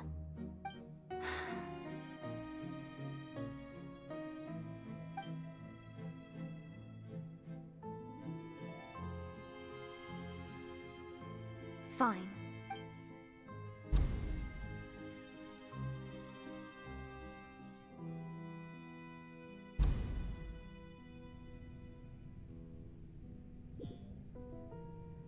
Just die already, Farina. Doesn't know the truth. I'm so cruel. Let her in on the full plan. I'm just Yes, thinking she's it talking had too to be much. done. And To it deceive feels the like we're heavenly getting principles, repetitive you must first story, if deceive that makes sense. yourself. She did very well. If she had let her resolve falter even once in these 5 centuries, Fountaine would have been doomed to the most tragic fate. It seems that trusting humanity was the right decision after all. I believe that I understand how your deception works, but that is only half the truth, is it not? How would you build on this foundation to save the people of Fountaine? That is the most important thing. Ah, good. Of course, the Iudex of Fountaine has pinpointed the crux of the issue. I'm sure you've long sensed that the Oratrice is no simple machine, yes? I've always suspected that it had its own consciousness. And Lenny did mention that he heard a human voice within the core chamber. It now seems that that person was you, hidden within the machine all along. Am I right? And then I became one with the Oratrice, taking Fontaine's gnosis with me. Yes, it would seem so, wouldn't it? Alas, your understanding of this device still lacks sufficient depth. In truth, it is no enactor of justice. It is, in fact, a device created to kill the god of justice. I beg your pardon? Oh, you have it. And to be more precise, not only will the Oratrice take down the god of justice, it will also take down the divine throne upon which she has been placed. I mean, did you think I would be the sort to enjoy peaceful repose while Farina suffered? My work over these last 500 years has been to constantly accumulate indemnitium within the Oratrice. But really, some have already discovered that only a small fraction of the energy generated by the device was ever used to provide power to Fountaine. The vast majority had to be, accumulated to enact this death sentence. It was all a part of your plan, then? Both the trial and the sentence? Indeed. This power, accrued over 5 centuries, could have sustained Fontainians for millennia had it only been used for that purpose. Almost all of it has now been stored within the Oratrice. But only power of this magnitude could hope to destroy the Hydro Archon's divine throne, shaking the rules established by Celestia and breaking through the institution that is the Seven. So the Oratrice's call for death was for neither Farina nor Focalor, but for the Hydro Archon. The destruction of that divine throne. If I do not misunderstand your intent, you must be... returning what's rightfully yours to you, of course. In other words, this was all done to return the authority of the Hydro Archon to the Hydro Dragon of this planet. But...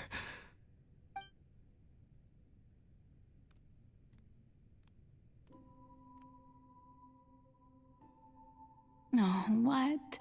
Getting sad again, are we? The authority of the ancient dragons shall soon be yours once more, O Hydro Dragon Sovereign.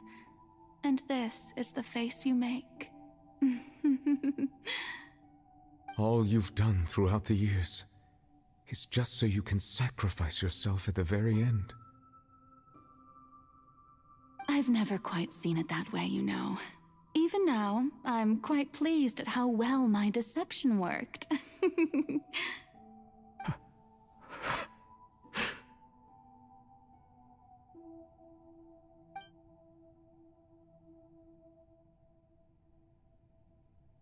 Hydro Dragon,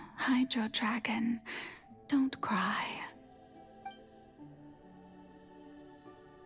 I must say, had it been within my rights, I would have loved to judge the heavenly principles themselves. Were they not guilty of essentially the same crime? Egeria stole the power of the primordial sea, and the heavenly principles stole the power you ancient dragons possessed. I, for my part, am the god of justice. And is it not just that your original powers should be returned to you? Speaking of justice, I have always believed that justice lies in the process of pursuing human existence itself. So, if the theft of the primordial sea's might was Fontaine's original sin, then, leaving matters of procedural right and wrong aside, the descent of the Fontainians as humans and their right to exist in this world would be Fontaine's original justice. In other words, existence was Egeria's justice, and to me, justice is the continuation of that existence. Defying the prophecy and ensuring that Fontaine's people shall live on, that should be the justice enthroned over all others. At this point, we, whether it be myself or all other Fontainians, have shouldered the burden of this sin for far too long. Iudex Nervillet, the highest judge in our land, when you regain your full power as an elemental sovereign, what verdict shall you pass upon us? So when I was invited to the court of Fountaine to serve as Iudex, I see now that that was your idea too. At last, I now understand the true purpose behind this position. In the beginning, I was uninterested in human existence. But these 5 centuries of living alongside them have gradually brought about mutual understanding between us. And I have even attempted to feel as they feel. You are a devious one, Focalors. Things being as they are, surely you know that I could never declare them to be guilty.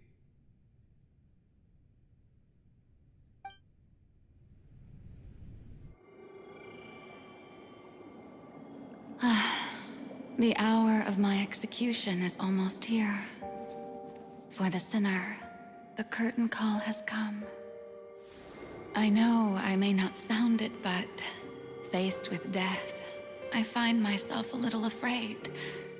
Perhaps this is one thing both gods and humans have in common.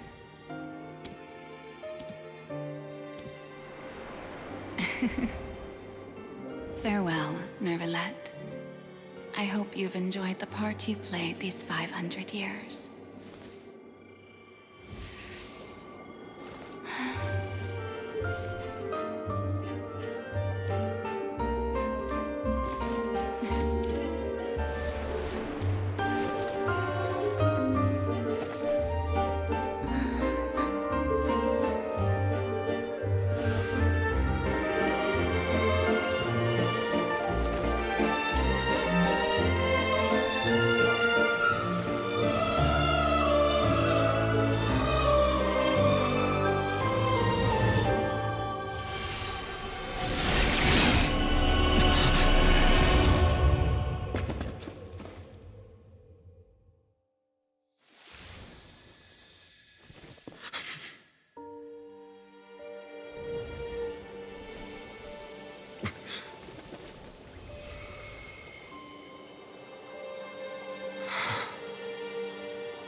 Iudex Nervalette, hereby declare, people of Fountaine, your sins are forgiven.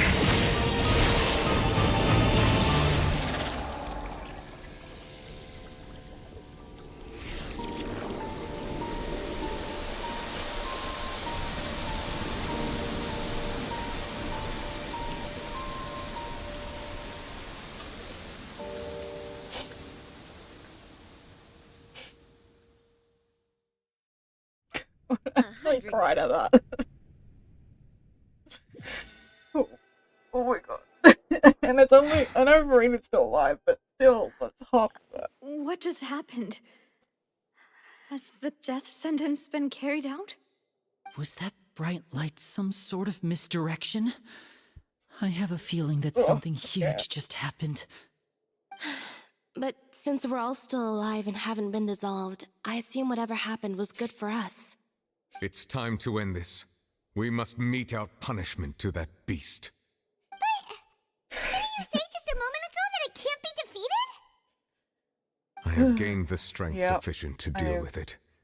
Through certain means, I now have the ability to separate the power of the primordial sea from that creature. We should seize the opportunity to pursue our quarry. Okay, I think I've recovered somewhat, but still. Just for now. Traveler, now that the oratories can no longer function, I require an executor to help me mete out justice. Dude, if any character dies, even if it's half someone, I'm gonna cry, man. I cry at any death. I'm too soft. You mean me? The root of the calamities befalling Fountaine. The beast that enacts the prophecy. Its name is the all-devouring narwhal.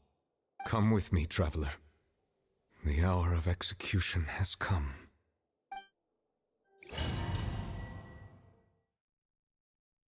We have to defeat the whale. Okay, and after I've defeated this whale, I'm going to sleep. Because it's like nearly 1 o'clock. I am... me and being an insomniac, aren't I? I'm...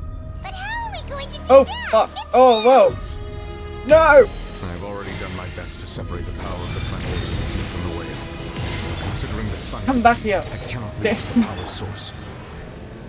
Unless we can find a Come way back to here, attack whale. it from within. We shall share a part of the ancient dragon's power with you. We shall look for an opening together. Ah, gotcha! Gotcha, whale, come back here. Feel its sorrow turning into hostility. Where are you? Come on.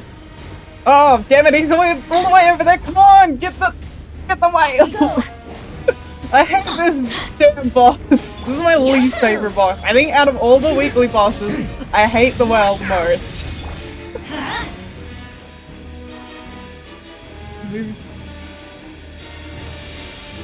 The all-devouring narwhal cannot resist its instinct to devour. Continue to trigger its hostility. Chance will present itself. Just all the damage he does, like, such a pain in the ass. Let's play!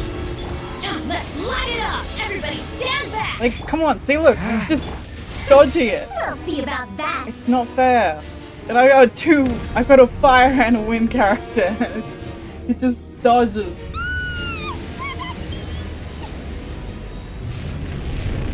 And I literally do this in co-op all the time because I'm just like, I hate doing this myself. So much dodging.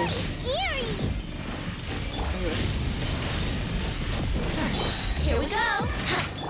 Turning point? Look for a wretched dastard! Dare to mess with me? I have granted you my protection. Do not fear. Seize the moment and use my power to suppress its root from within.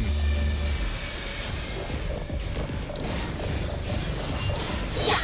Teamwork is strength! Stay back! Brace yourself! Think you can get away?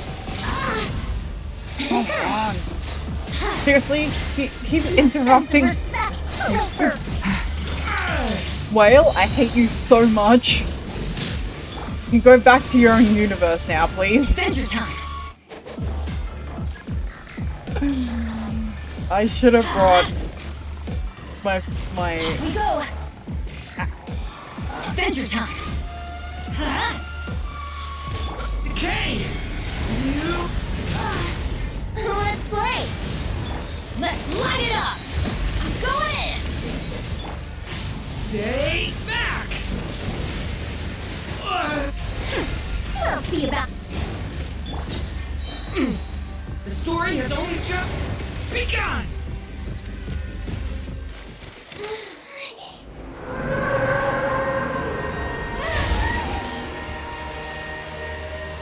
Thank you, Nouvellette. Oh, he saved me from the second half of the fight.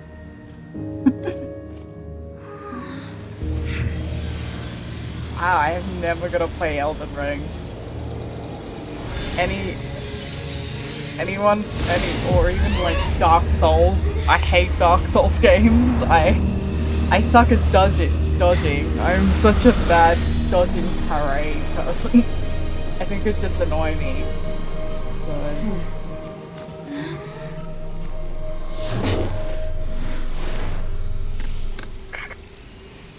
The way she filed into the portal. Thanks for helping with the cleanup. It should have been my job, but oh well.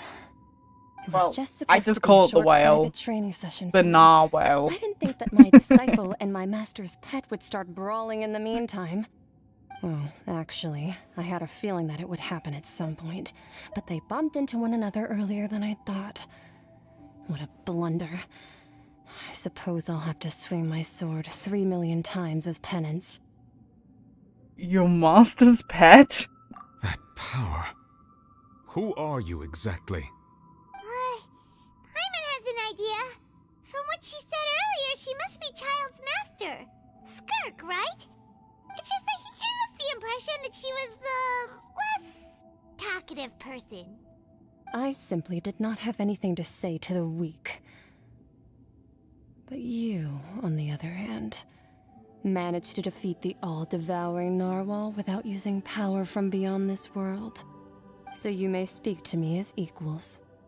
What sort of person would take the all-devouring narwhal as a pet? I have to agree. See, it is a whale. It's a narwhal. Narwhal. Just to raise an all-devouring narwhal. That kind of power is wasted on it. It's not cooperative. It eats too much. And I have more important things to do with my time than pet sitting. The only thing that creature has going for it is its looks. All in all, it fails as a pet. Miss Skirk? I think you might have missed the point. The point being? Well, being that this pet almost destroyed an entire nation. So what sort of person is your master? Well, Child's master's master. Wait, is that right? Oh, right. So you don't know him. Sorry, I assumed you did. His name is Sertologi. Who? I already know him, because I've been playing through the story. Huh. So Master isn't sufficiently famous. The Foul. How should I describe him then? Have you heard of the name The Foul? The Foul? Still nothing? Well, how about the Visionary? Vetterfulnir then? Or Gold Rhindaughter? Ooh, that one we've heard! Rhindaughter's part of the Hexen Circle. She's Albedo's mom, right? Oh, so you do know that name. To be honest, I also heard all of those names and titles from my master. I don't actually know them either. But I suppose you understand now, yes? My master is likely a similar sort to Rhindaughter. Sounds more like a bird name, though. Some form of perfection. The Foul. Wait! You just change a couple letters and then it's not as epic as it sounds, though. Actually, never mind that. I believe it expedient to inform you that the all-devouring narwhal used up nearly all its strength fighting you. Such roiling hydro energies will prove difficult for the planet's deep seas to digest. As such, the Fountaine back on the surface has most likely been thrown into chaos. In other words, the prophecy that you've been fretting over should now be in full swing. What?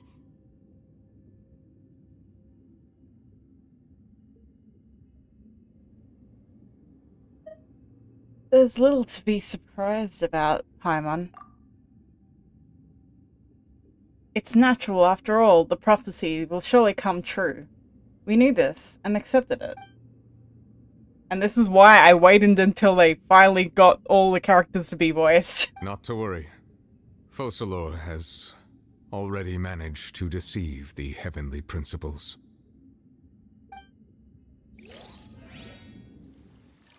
In the end, the people will all be dissolved into the waters, and only Farina will remain, weeping on her throne.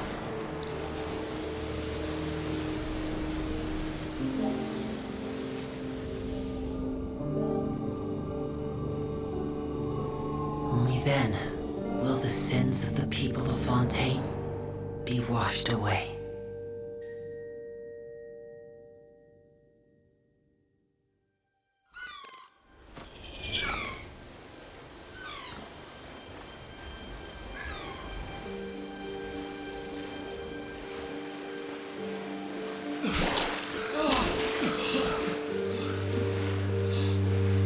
Oh, because it was Nouvelette's water. Well, Nouvellette flooded. It's not the primordial sea, it's Nouvelette's water. That makes sense. That's so funny.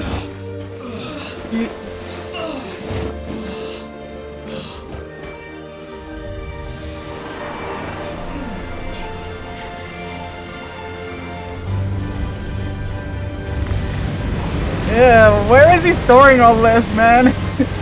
Is it all that water he drinks up? He's a water dragon, yeah, okay. All hands initiate emergency rescue!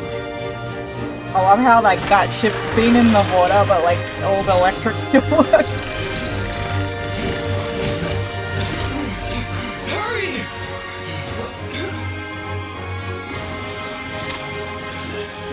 Hey, lend a hand!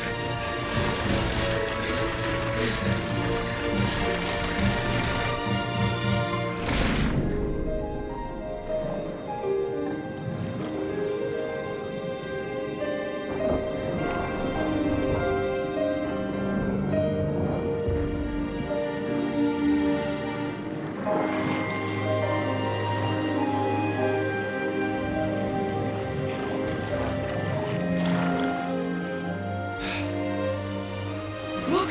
The water's receding!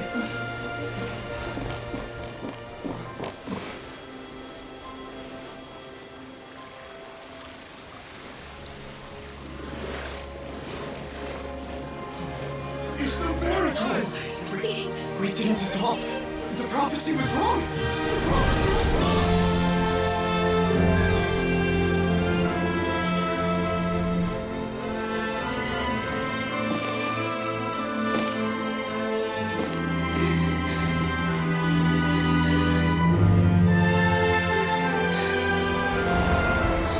Are you alright? We're safe. The prophecy was wrong.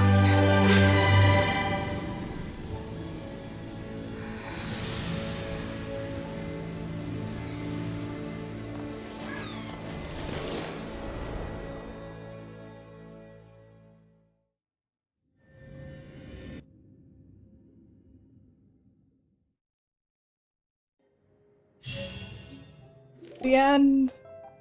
The soil renewed. The Spina attacks post-disaster rebuilding. I recently visited Poisson to meet with Miss Navia, spokesperson of the Spina, and we spoke about Poisson's present and future. Old soil can still give birth to new bloom, Miss Navia stated. Hope is like seeing a small cookie when you're starving late at night. You just need a little of it. Skyship Winglet, booner brain of the Fountaine Research Institute. The various disputes that have arisen on account of Mr. Edwin have suddenly become a shield over the Institute, with Jurier turning out to be a once overlooked hidden gem. People always call the first researcher mad, but few know what to call the second. And should that latter person achieve a miracle, they would find it all the harder to find a word with which to classify him and his team. Wow! Paimon barely recognizes the people in the reports. Are those really Jurier and Navia? They sound like real big shots. They might have been real big shots from the start. What do you think? Pretty enthralling, huh?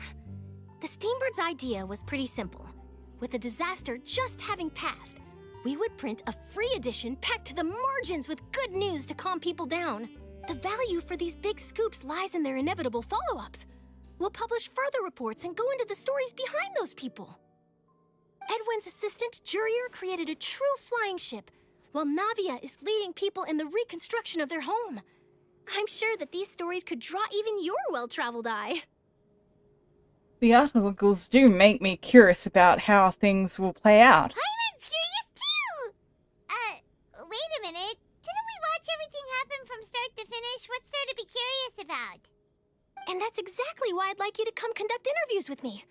You're the best incubators of news, if you haven't noticed. And also, with you around, I'm sure I'll get to see that Duke. Are you sure? Hasn't he turned you down several times already? Oh, this time will be different. Come on, let's head to Poisson first, and then make a trip to the fortress. There are some things you'll only know when you get there.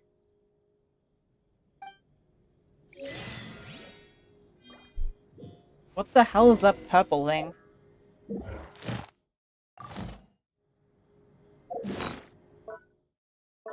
You know what? I feel like pausing there for today. Oh no, I'm gonna be a killjoy. I I don't know what the purple thing is. That's just weird. There's some kind of purple. Yeah. Here amongst the stars. That's what it is.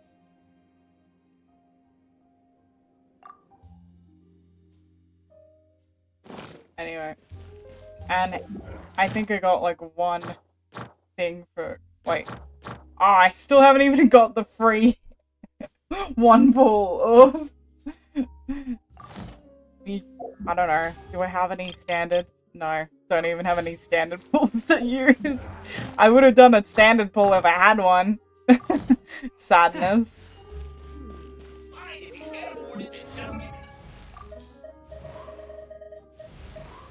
If only I could level up Dahlia. Do I have enough? Oh no. Yeah. 1, 2. Yeah, I'll do one standard pull before we finish. Okay. That should be enough. Oh, come on. Oh, you have to unlock it.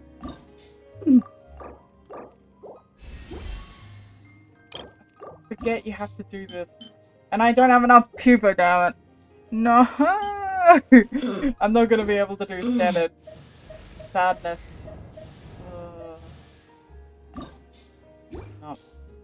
No, yeah, I could possibly level up Cole.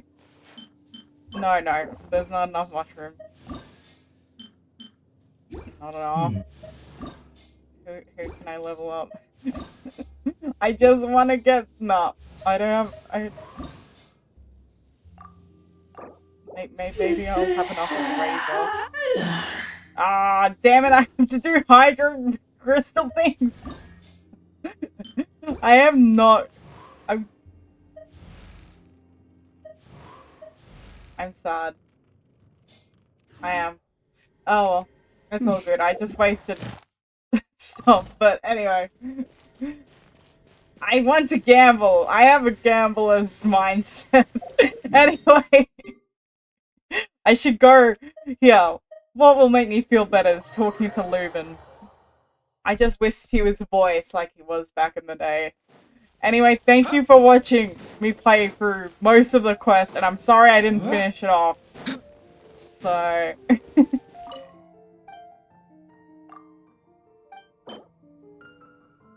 There you go, look, I got free 40 primos, thank you.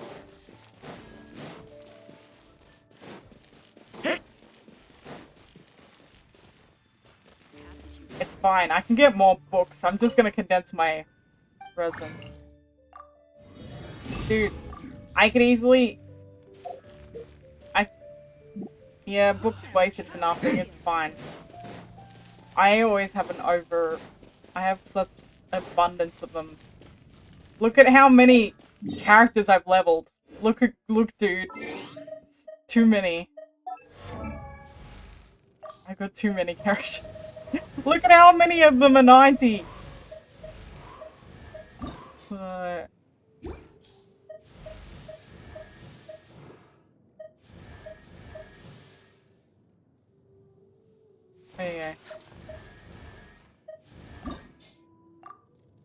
I should have just leveled Charlotte! I'm a dumbass. Why don't I quickly level Charlotte? Where is this thing? I think I could do it. Alright, let me quickly just fight this thing once, and then I might be able to level Charlotte up by once, and then I won't be...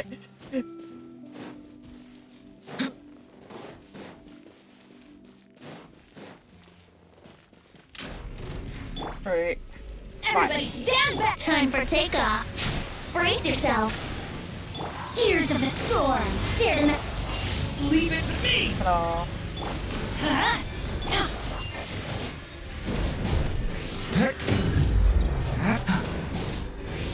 The Blum kiddo. Let's play. I already leveled them up this 90 years ago. Yahoo! Think you can get away? No, not Mika. I'm not leveling up Mika.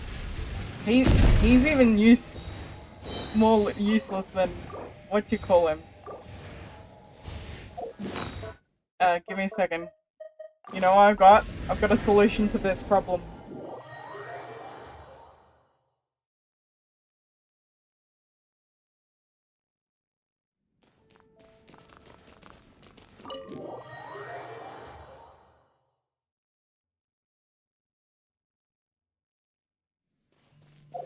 Wait, he's level 1? Yeah, because I never use him.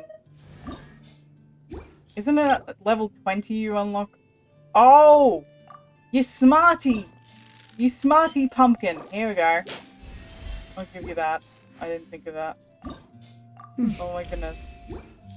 Oh my goodness. You are so smart.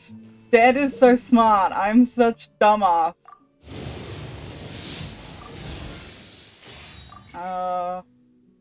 I got nothing. Gambler's dislike. I've got enough for one 10 pool next spanner, which I'm too scared to pull on because currently I think I'm at 60 pity or something like that. So I don't really want to risk it.